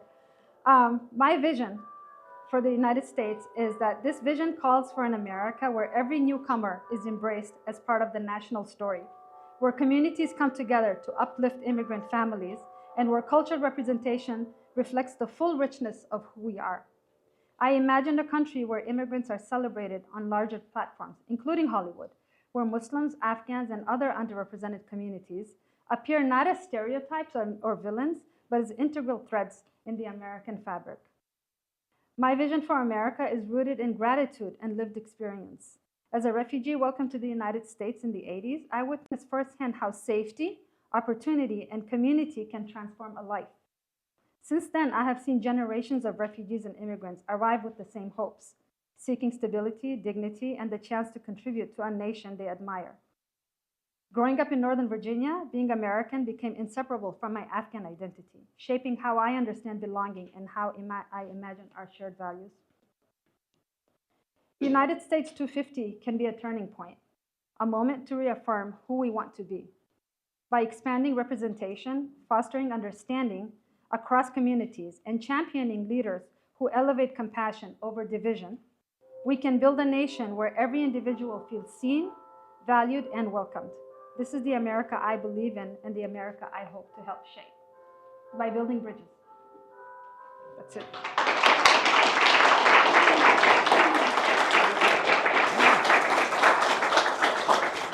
Thank you.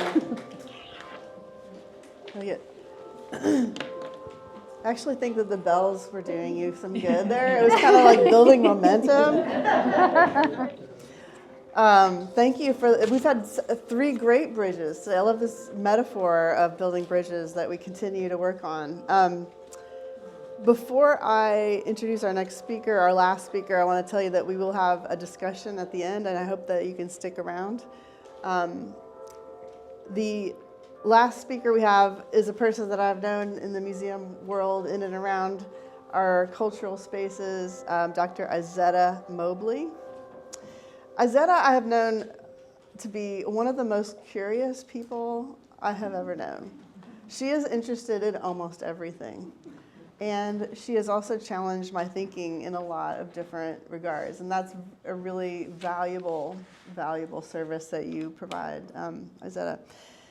I'm going to shorten your bio just a tad, but Dr. Mobley is a native Washingtonian and a graduate of Brown University. She received her doctorate in American Studies at the University of Maryland, College Park, not too far away. As a cultural historian, Dr. Mobley's research focuses on gender, race, disability. See, listen to this. Gender, race, disability, medicine, public history, material, visual culture, digital humanities. Do we leave out anything? Probably feminism and all these other things. Her research explores how race, slavery, and disability are enmeshed in the Atlantic world. Dr. Mobley has extensive experience within the cultural sector, having worked in TEDx, Shakespeare Theater, Woolly Mammoth Theater, Institute for Museum and Library Services, National Endowment for the Arts, Humanities, DC, the Office of Historic Alexandria, Smithsonian National Museum of American Art, and the DC History Conference, for which she served as a co-chair and project manager. A lifelong learner, for sure, and teacher, she has received numerous fellowships and taught courses in visual culture, race, cities, and disability in her academic career. She's appeared on National Public Radio. She is a co-author of Work in the Intersections, a Black Feminist Disability Framework. It's a good read. And Dr. Mobley served as the Director of Interpretation and Collections and Education at the Reginald Lewis Museum in Maryland, African American History and Culture. She is currently an independent curator and scholar focusing on museums, public history, trauma-informed care, and approaches and disability access. And she is also the founder of Sight Unseen, which provides tours. I bet your tours are amazing. Please welcome Izetta Mobley.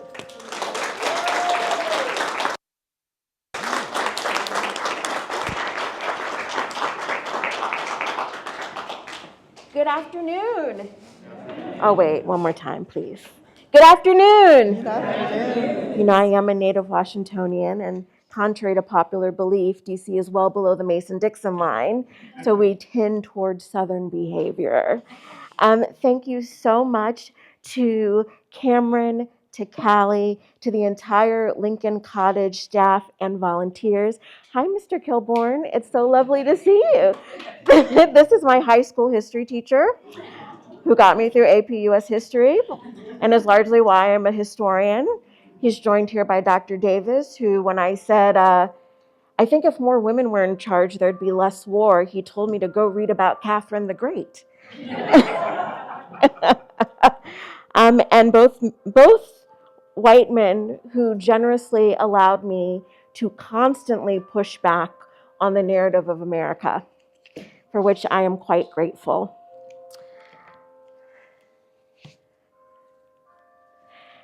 From here I saw and I cried, grief, mourning, and critical historical imagination for new ways forward. How might you document a nation's journey toward a more perfect union?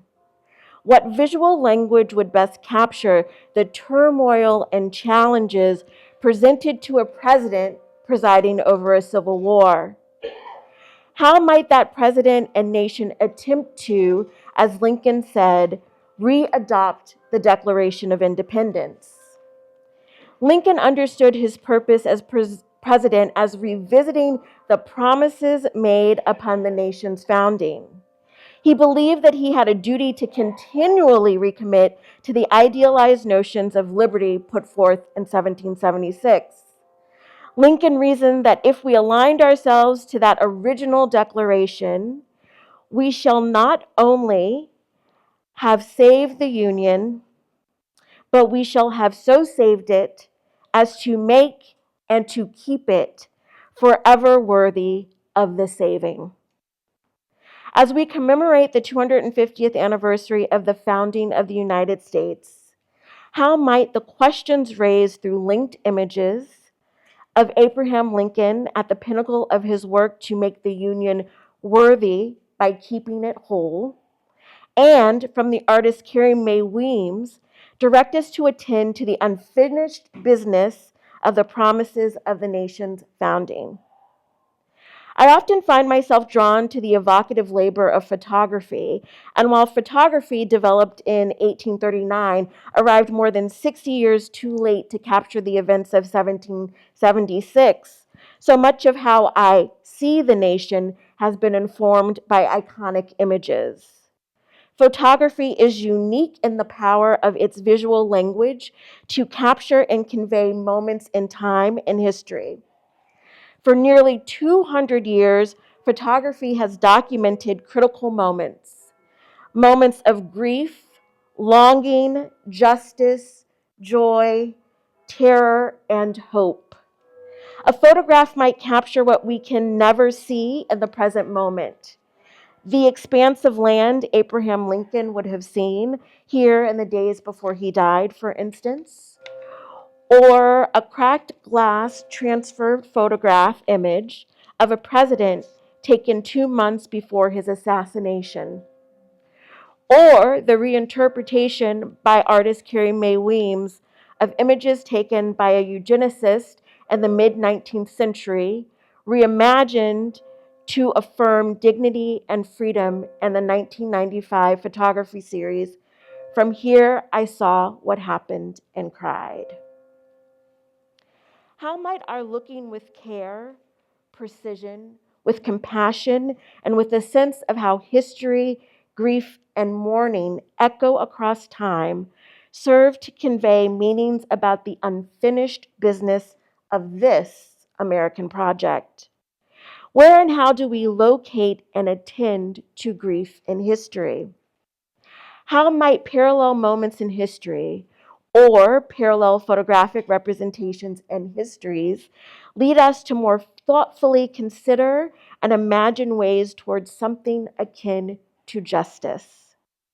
How does true attention to the human experience of grief through authentic mourning allow us to create futures that are more radically oriented toward equity? What strikes me about the two photographs I'm centering today, an image of Abraham Lincoln taken by Alexander Gardner 2 months before he died, with a crack in the glass negative, and artist Carrie Mae Weems' reuse and veiling of John Zealey's photographs for Louis Agassiz, is the way that mourning and grief haunt the images. Both of these representations, one of an admired president killed before he could serve his second term, and the other an artist standing witness to the brutal realities of slavery in the United States, that make the promise of all men are created equal rather hollow, force us to contend with mourning. Lore about the prescience of the Gardner image of Lincoln has circulated since 1865. Gardner was a protege of celebrated Civil War photographer Matthew Brady. Lincoln sat for the photograph at their 7th Street studio on February 5th, 1865. During the production of the photograph, done with a glass plate transfer, the plate cracked as Gardner applied the emulsion that would develop the image. Because of the damage, he threw the plate away. What remains is a singular image of Lincoln at the end of the Civil War, aged, haunted, solemn, having nearly accomplished the task of keeping the Union together, at least on the page, if not fully in practice, as we would come to learn. Here is the power of photography. The instant seems like a reading of the future. The angle of the crack in the glass is a disturbing mirror of where Lincoln would be shot. We can imagine that perhaps this Lincoln is wary, but also looking forward to the hard work of rebuilding a nation after Civil War, and yet we know that moment was never to come. Carrie Mae Weems's work, and From Here I Saw What Happened and I Cried, functions as a disruption of the trope of nostalgic longing and amnesia for the antebellum period. Created between 1995 and 1996, the photograph series contains 33 toned prints and features images that originated in Harvard University's archives and a collection compiled by Louis Agassiz. In her work, Weems purposely shields the exploited subjects in these images. Images taken by John Zealy on a South Carolina plantation of an enslaved Black family. Some of you may be following this case. The family sued Harvard University and has received the rights back to these photographs, actually. But Agassiz's purpose in taking these images was to use these photographs to prove his theory of polygenesis, which is essentially a theory that we as humans all have different ancestors based on our supposed racial differences. And Agassiz proffered and offered this idea that people of color were descended from lesser animals or lesser beings. So he wanted to prove that through what is often called phrenology, which was a 19th century ideal about how your shape of your head was. So scientific. Through the use of saturated color, visual framing, and text, Weems both exposes and usurps the white eugenicist gaze that has informed this photographic gaze of Agassiz. The title of Weems's series, From Here I Saw What Happened and I Cried, inspired the topic and title of my talk today. The title serves as a temporal reference. Who, after all, is the subject who has seen what is happening and cried? Today, I think many of us are seeing what is happening and are in some form of mourning. In a grammatical sense, I saw what happened and I cried is modified by the phrase from here, which suggests a distance of both time and place. Viewers are intended to understand the phrase from here to mean that the speaker sees and cries from the contemporary moment. Scholar Christina Sharp observes that grammar itself tells a story of Blackness, rendering new arrangements and meanings. Sharp argues for Blackness as a temporal in and out of place and time, putting pressure on meaning and that against which meaning is made. Weems' title reflects Sharp's sense of anagrammatical Blackness, a Blackness that creates new meanings and upturns our sense of time. Weems's intervention via the photographic gaze shows us the power of photography to help us travel between time and to confront the visual underpinnings of a given moment. Or, another way to put it, is that Weems's work travels and echoes through time and captures the particular grief of slavery in a country often lauded by its own mythology of being free. Weems's photographic revisionism and From Here I Saw What Happened and I Cried intervenes on Agassiz's eugenicist gaze. Weems has made it impossible to look with ease upon the bodies of Renty and Delia. The jarring optic engagement Weems utilizes is a literal moment of seeing red in the face of racism, as the viewer witnesses Agassiz's dehumanization of Renty and Delia, and as viewers consider their own participation in looking. Uses a medium often associated with the temporal to both highlight and then disrupt oppressive uses of time, and in so doing, reminds us that grieving often transcends time. Rather than Renty and Delia remaining in stasis, frozen forever in a moment of exploitation and dehumanization, Weems's redirected gaze serves as a kind of escape valve from the position of permanently exploited Negro type. When artists, scholars, and theorists intervene on photographs in this way, there's an opportunity for insurgent reframings of historic images.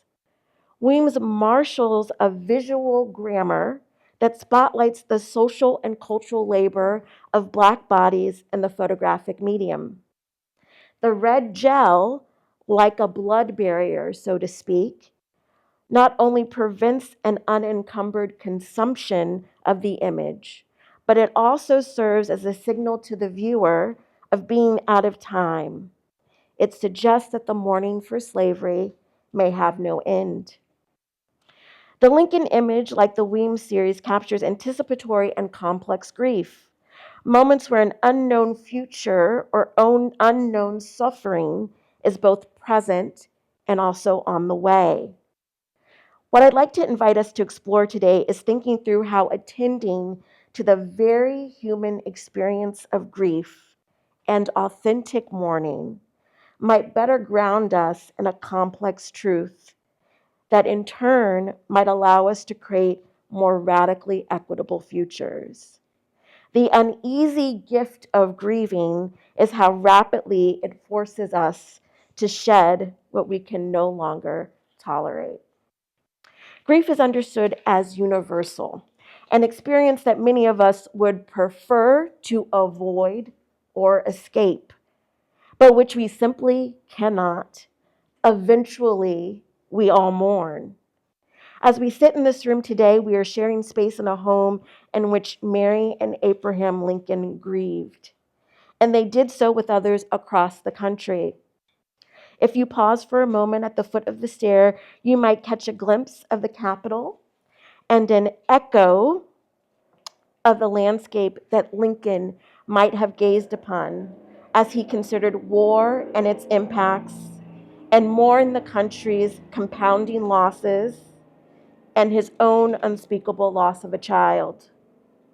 I think an argument can be made that one of the most unmet and unacknowledged needs of our nation is the unfinished project of mourning. If you don't properly mourn, you cannot also then move to the profound actions of justice which accountability and repair require. For me, America 250 is not and could not be a celebration. It is a commemoration. It is a revisiting to see if, as Lincoln suggested, we have worked toward the ideals of the nation with such consistent purpose that we have perfected it and perhaps in the process maybe even made it more worthy. Because we must be truthful. The creation of this nation in 1776 was also an apocalypse. Yes, there were deaths from the American Revolution, but I am talking about the apocalypse of losing your ancestral land, your family, and your way of being in the world. I am talking about the Armageddon of sharks following ships transporting African people across the Atlantic so that they could feed on those thrown overboard. I am trying to excavate the grave dirt that makes up the very foundation of this country. I am pushing us to do this because without proper mourning and grieving, we cannot imagine or create more equitable futures.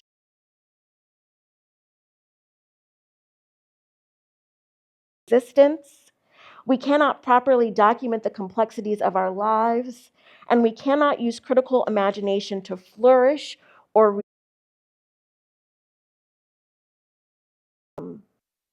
if we do not stand ready to be present to all the ways we have failed or lost or yearned or harmed, we can't move forward. Equitable futures in this country must be based on complex, nuanced, and comprehensive understandings of how this nation came to be. The Association for Behavioral and Cognitive Therapies identifies symptoms of complex grief as usually accompanied by insistent thoughts or images of the deceased and a sense of disbelief or an inability to accept the painful reality. Our iconography of the nation captures heart-rending moments of grief. We memorialize, but neglect to reach the next step of repair. Complex grief in some ways parallels complex PTSD. Like complex PTSD, complications of complicated grief can include behaviors such as excessive avoidance, difficulty regulating emotions, or developing problems such as addictions or exasperating existing conditions like obsessions or feelings of isolation. At the DuPont Circle Metro, a quote from poet Walt Whitman encircles the escalator. It reads, in part, "Some suffer so much. I recall the experience, sweet and sad." The words come from the poem The Wound Dresser, in which Whitman laments the staggering loss of life he witnessed during the Civil War. It is a quote deeply rooted in mourning. I read it now in the month of April, a month in which the U.S. has had a long list of historic moments of grief.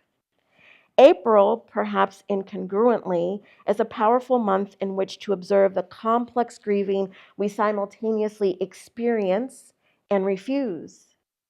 As a historian, I am intrigued by the sheer number of historic events occasioning mourning that occur in April. A survey of historic events reveal a litany of grief. On April 9, 1865, the surrender of the Confederate Army at Appomattox, Lincoln's assassination. Ponce de Leon arrives in Florida and decimates indigenous communities on April 2, 1513. On April 2, 1900, the United States imposes limited self-rule for Puerto Rico in its continuing colonial efforts. Pocahontas marries John Ralph as a child on April 5, 1614, only to die in England alone and separated from her people. On April 4, 1968, Martin Luther King Jr. is assassinated at the Lorraine Motel. On April 11, 1865, Lincoln makes his last public speech. On April 12, 1743, Thomas Jefferson, who will later impregnate Sally Hemings when she is a teenager, is born. On April 14, 1865, Lincoln is shot at Ford Theater. On April 16, 1862, enslaved African Americans in the District of Columbia are freed, and reparations are paid to the people who enslaved them. On April 15th, Lincoln dies from his wounds. On April 11th, 1945, American forces liberate the Buchenwald concentration camp and see what horrors have occurred in the name of race science, a race science and Jim Crow, which were models used by the Nazis in their fascist, race-based state.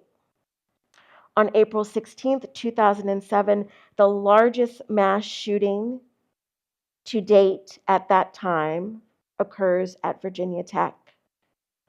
On April 17, 1861, Virginia secedes from the Union. On April 17, 1965, Ellis Island processes nearly 12,000 more people than at any other time in history. On April 18, 1906, a horrifying earthquake hits San Francisco. On April 17, 1961, the United States attempts an illegal coup attempt on Fidel Castro, known as the Bay of Pigs. On April 19, 1993, cult leader David Koresh is fortified with his followers in Waco, Texas, when a full-scale armed conflict erupts, ending the Waco siege. On April 20th, 1999, 2 students at a Colorado high school murder their classmates in a mass shooting. On April 20th, 2010, an explosion in the Gulf of Mexico causes a deep water horizon, which leads to an oil leakage that forever changes the ecology of the region. On April 23rd, 1985, New Coke is introduced. On April 26, 1607, land speculators and colonizers make landfall in Jamestown, Virginia. On April 27, 2006, construction begins on Freedom Tower, the soaring building that replaces the World Trade Center. On April 27, 1861, Lincoln suspends habeas corpus.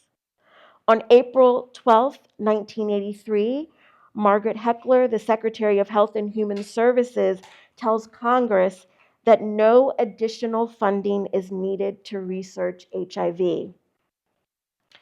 The first polio vaccine arrives at the Mayo Clinic on April 3, 1955. In April 1866, an order is issued to clean Manhattan because of a virulent cholera outbreak that killed thousands.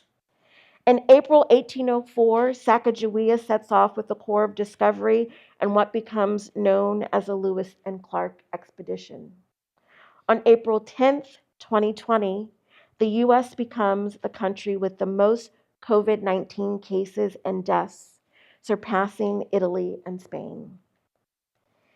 There is anguish here in this recitation, moments of fracture and mourning that sometimes pushed us to create more justice and sometimes simply seduced us into retrenchment.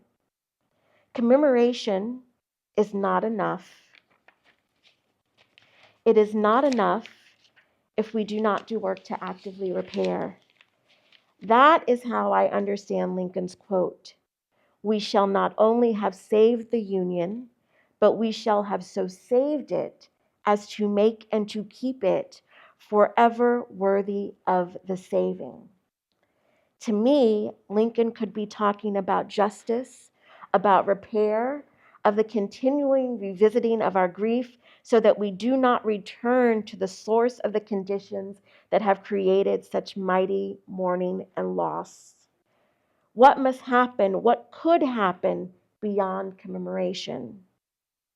Without mourning, we cannot fully identify what it is that we know we have lost. And I know I certainly mourn of my dear friend, Dr. Tatiana K. Benjamin, the shrinking margins of my family of origin, the 6 years of COVID cautiousness that have sometimes led to deep isolation as I stand in solidarity with the principles of disability justice. In April 2026, we are in the midst of commemorating America 250. We are also, perhaps right now, mourning the eclipse of democracy, citizenship, and what we've known of the U.S. empire. When we mourn, we lament the loss of the way we thought life and living would be, could be, or should have been. Attending to our grief authentically does not make us broken or weak, but rather it makes us less fragile to the complexities of living. What a profound historical echo to find that we yet again are contemplating what precisely a more perfect union might entail. Thank you.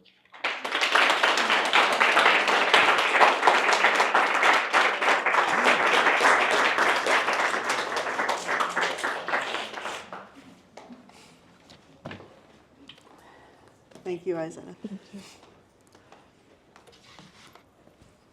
Isaiah, I have one question for you. When you say authentic grieving, do you want to tell us what that means? I know that's really tricky because the word authentic doesn't really capture with precision what that could mean.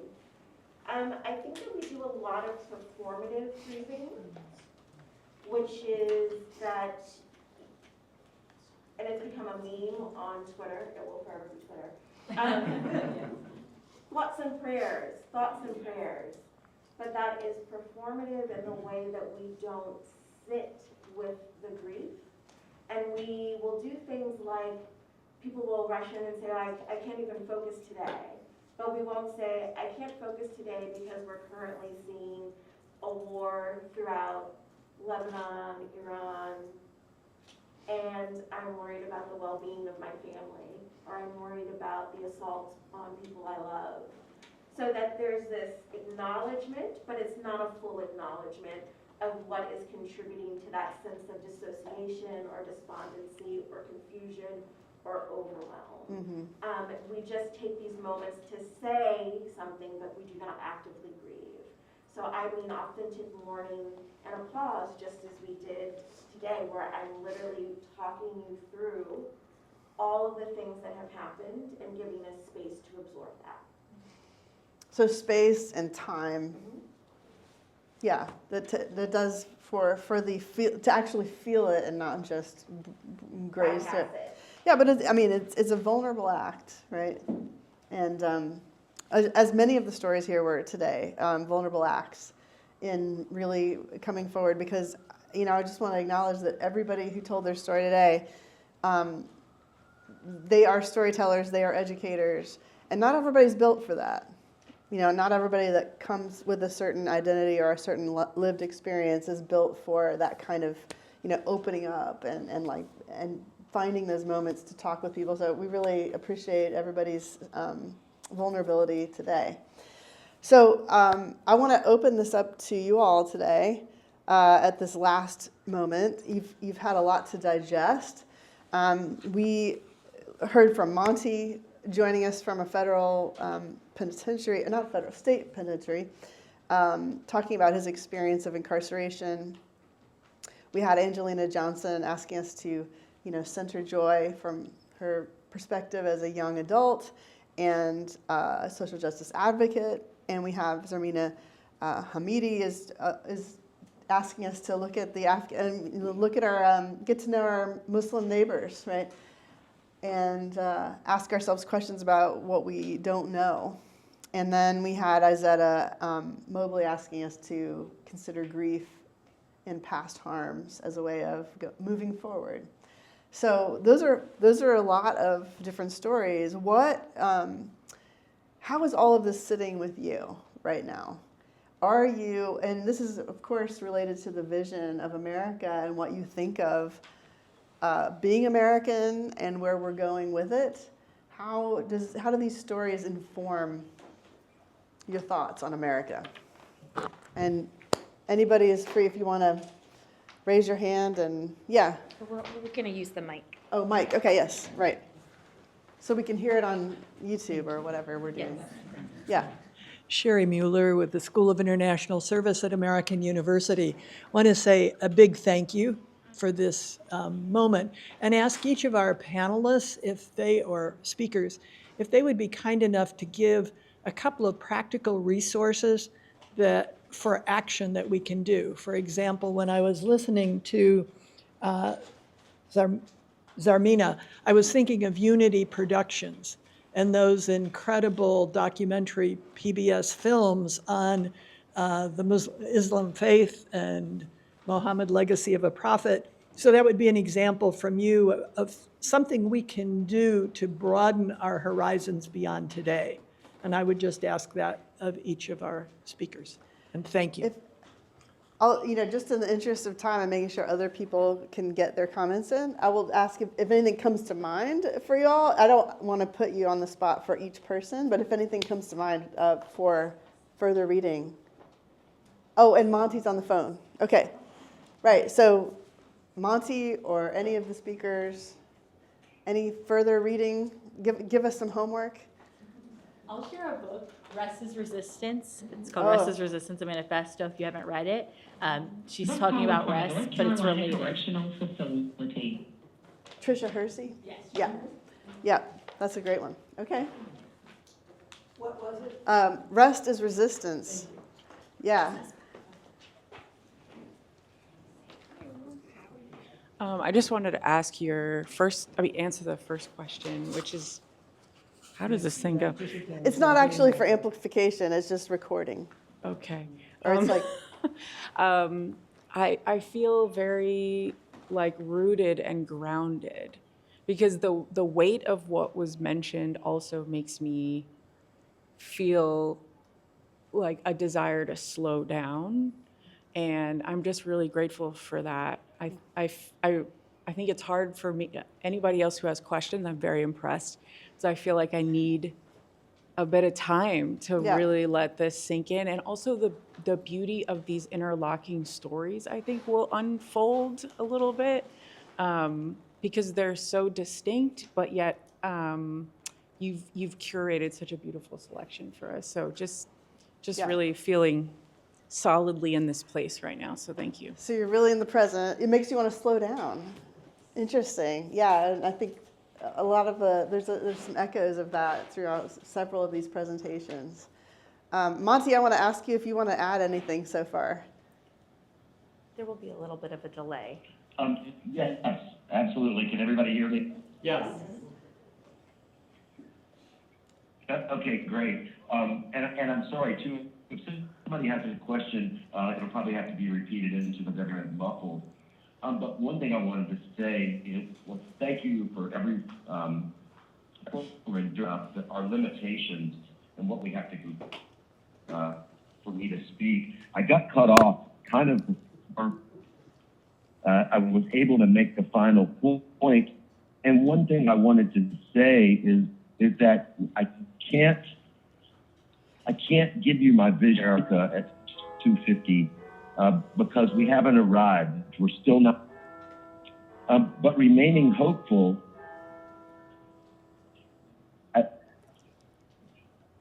I think that I'd like everybody to try for a second to just imagine a world without, because as an abolitionist, this becomes even difficult for the prisoner. Most prisoners in here are reformers. Even somebody that's locked up can't imagine a world without prisons. But prisons and punishment, they're woven into the fabric of America's cloth. 50 years ago, back in the year of our bicentennial, a district court judge, a national conference, this was in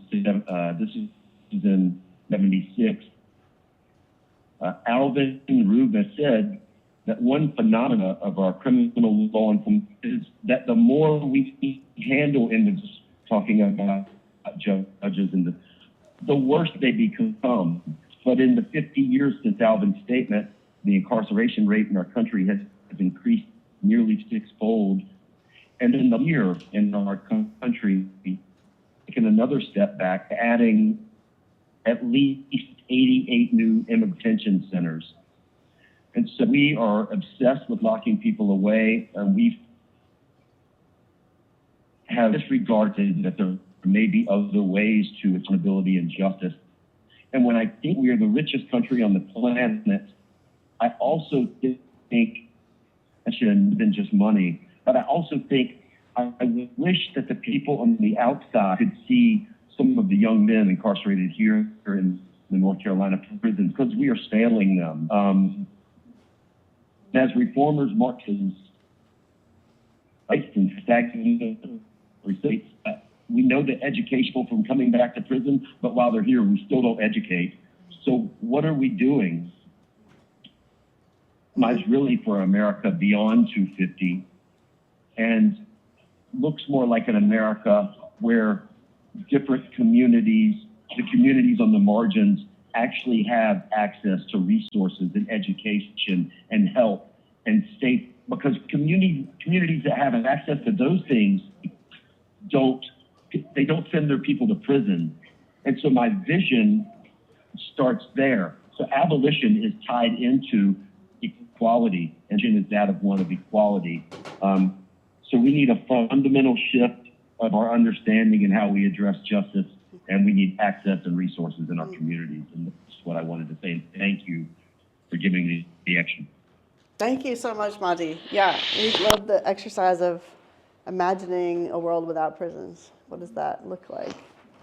How else? I'm going to turn it back over to you all to kind of give us some more, a little bit of a tapestry of some of the feelings that are coming up. But we've got like some curiosity here about wanting to learn more, and we've got some groundedness, and we're imagining a different future. What else is coming up for you folks? Yeah. Well, as we talk about the future of this country, I'm struck by the lessons we can learn from its history in two ways that are sort of threads from all the speakers. And starting with prisons, there was a time in this country where the goal of prison was not to punish, but rather to ensure that that prisoner went back into society, never to return. So they were taught to read and write. They were given marketable skills. North Carolina Correctional Facility. And on Sundays, they gathered to study the golden rule. And the minute you introduce the for-profit for someone to make money on keeping these prisoners, which continues, that's the price you pay from losing the core principle of the common good that this country used to at least say that it was committed to, whether the public, elected officials, and religious leaders. So when you take away that commitment to the common good, you take away a commitment to making sure you don't have for-profit prisons, for-profit hospitals, for-profit schools, and people making lots and lots of money on war. And that's a common thread I see here, but the one most poignant with the prisons, because what he has contributed to other forms here is beyond description of how grateful I am to him and what he's doing. I appreciate that. Yeah, so I see some nodding heads, people resonating with the idea of the incentive of profit. So I appreciate that. Yeah, you want to say, okay. Sure, I was just going to point out that one of the pieces of my presentation is encouraging people to capture this very moment. So I know, Isabel, you were mentioning feeling deeply grounded in this moment, or trying to think about what capturing this moment could mean, or what the symbols could mean. So there are Polaroid cameras. You can take a picture on your cell phone and print it out on Bluetooth. There are directions on that table. And I encourage you to take a moment to document your time here, document the learning that you had or the thoughts that you had, to put that on the page, so to speak, through a photograph. Yeah, we have another hand back here. I'm sorry to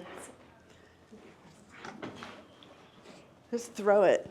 I'm going to speak into that. Oh, yeah.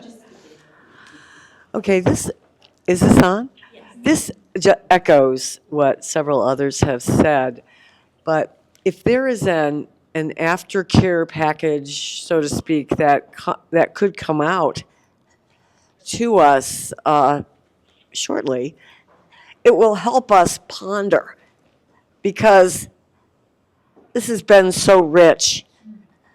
But I can't help but think of my Quaker friends and the Quaker tradition right now. I just want to be still and let it settle.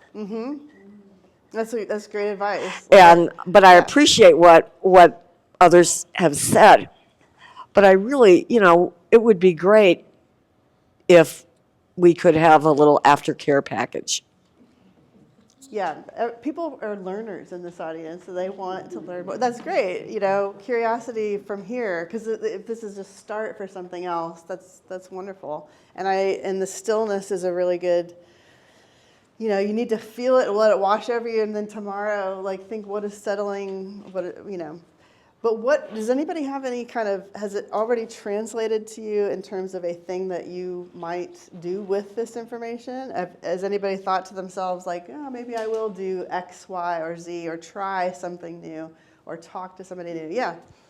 Well, I enjoy the framing of it, everyone's speaking. Yeah. I enjoyed the framing of all of these speeches, particularly because as I was listening to everyone's experiences, I was reflecting on the fact that I feel like in this current political moment, my intellectual posture is often defensive. When it comes to the administration, it's preserving the status quo, and it's never a dreaming. It's never having ridiculous thoughts about what the future could be or what we could achieve. It's simply trying to grapple onto what we have, and it makes me a little sad that we have this moment, this bicentennial, to reflect and like I haven't exercised that creative muscle and like what could the future be because I simply want to keep it the way it is. So I think the action is I need to let myself dream and yeah, be creative more. That's great. Yeah, I mean, I've talked with a lot of activists around, you know, like this idea of resistance and how centered that is in our culture for a lot of folks who are resisting what the current administration is doing. And what that does is it also gets you really addicted to the problems. You know, you become like a problem lover instead of a dream lover. You know, and you're not as focused on, you know what you don't want, but you don't know what you do want. You just know you don't want that. So appreciate that comment. Anybody else want to build on any of these? Yeah, Sarah, do you want to? Yeah. I do. I want to build on what you were saying, and just that if we see a founding as a moment of deep uncertainty, when any number of things could happen next, then we start to think about what the refoundings are. The end of the Civil War, for instance, is often described as a refounding of the country because it was another moment where we had to imagine what would come next. And I think we're at another moment of refounding. And it's interesting that it's happening at the 250th, but that we must exercise that muscle of imagination and hope to do so. You have 60 seconds No. remaining. I think that actually makes a great place to stop. What do you think? So we're going to have a refounding. We're going to workshop. This is our next program. Before we get out of here and release everybody to lunch, I want to bring Callie back up here. Callie, you have a couple things that you want to say? Yeah, I just wanted to say a huge thank you to all of our speakers, to Angelina and Zarmina and Izetta and Monty. To you, thank you so much for joining us. I'm struck by what you said, and I'm struck by being in this room. And if you've been on a tour of the cottage before, you may have heard the story that we tell in this room, is the story of an English visitor who showed up here well past appropriate visiting hours and found Abraham Lincoln dressed in his pajamas. And one of the first questions that Lincoln asked him, this was 1864, was, what do you think of our great country? A nation that was literally at war with itself.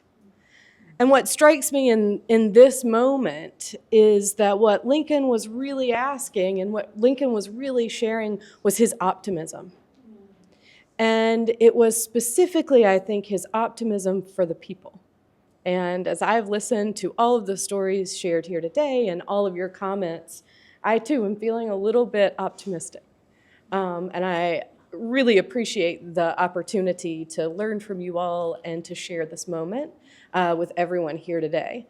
I want to say a huge thank you to our team here at President Lincoln's Cottage, especially Cameron and Jess, Molly, Joan, Emma.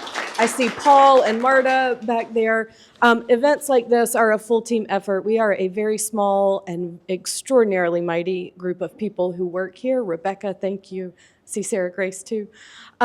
We could not do it without the help and honestly the joy of everyone who works here. And I am deeply grateful to you all for bringing that with you every single day. I think that we hear a lot from visitors that they feel that, and that is authentic, it is true, and it is part of what makes coming to work every day my own act of resistance. I want to thank you to our Team Lincoln members who are joining us here today. Team Lincoln is our membership program. I would encourage you to check it out if you're interested in becoming a part of this community. There's early access, there are discounts, there are all kinds of things. It's a great program, and honestly, just a great way to be more involved with President Lincoln's Cottage. We have lots coming up for the 250th and beyond. We have cottage conversations. We have Bourbon and Bluegrass, which is coming up May 2nd and 3rd, which is, I I think we describe it as a rollicking good time. So, it truly is that. So please don't be strangers. If you find yourself needing something, chances are you can find a little bit of it here at the cottage. So thank you all for coming today. Please come back, and we hope to see you soon. Thank you.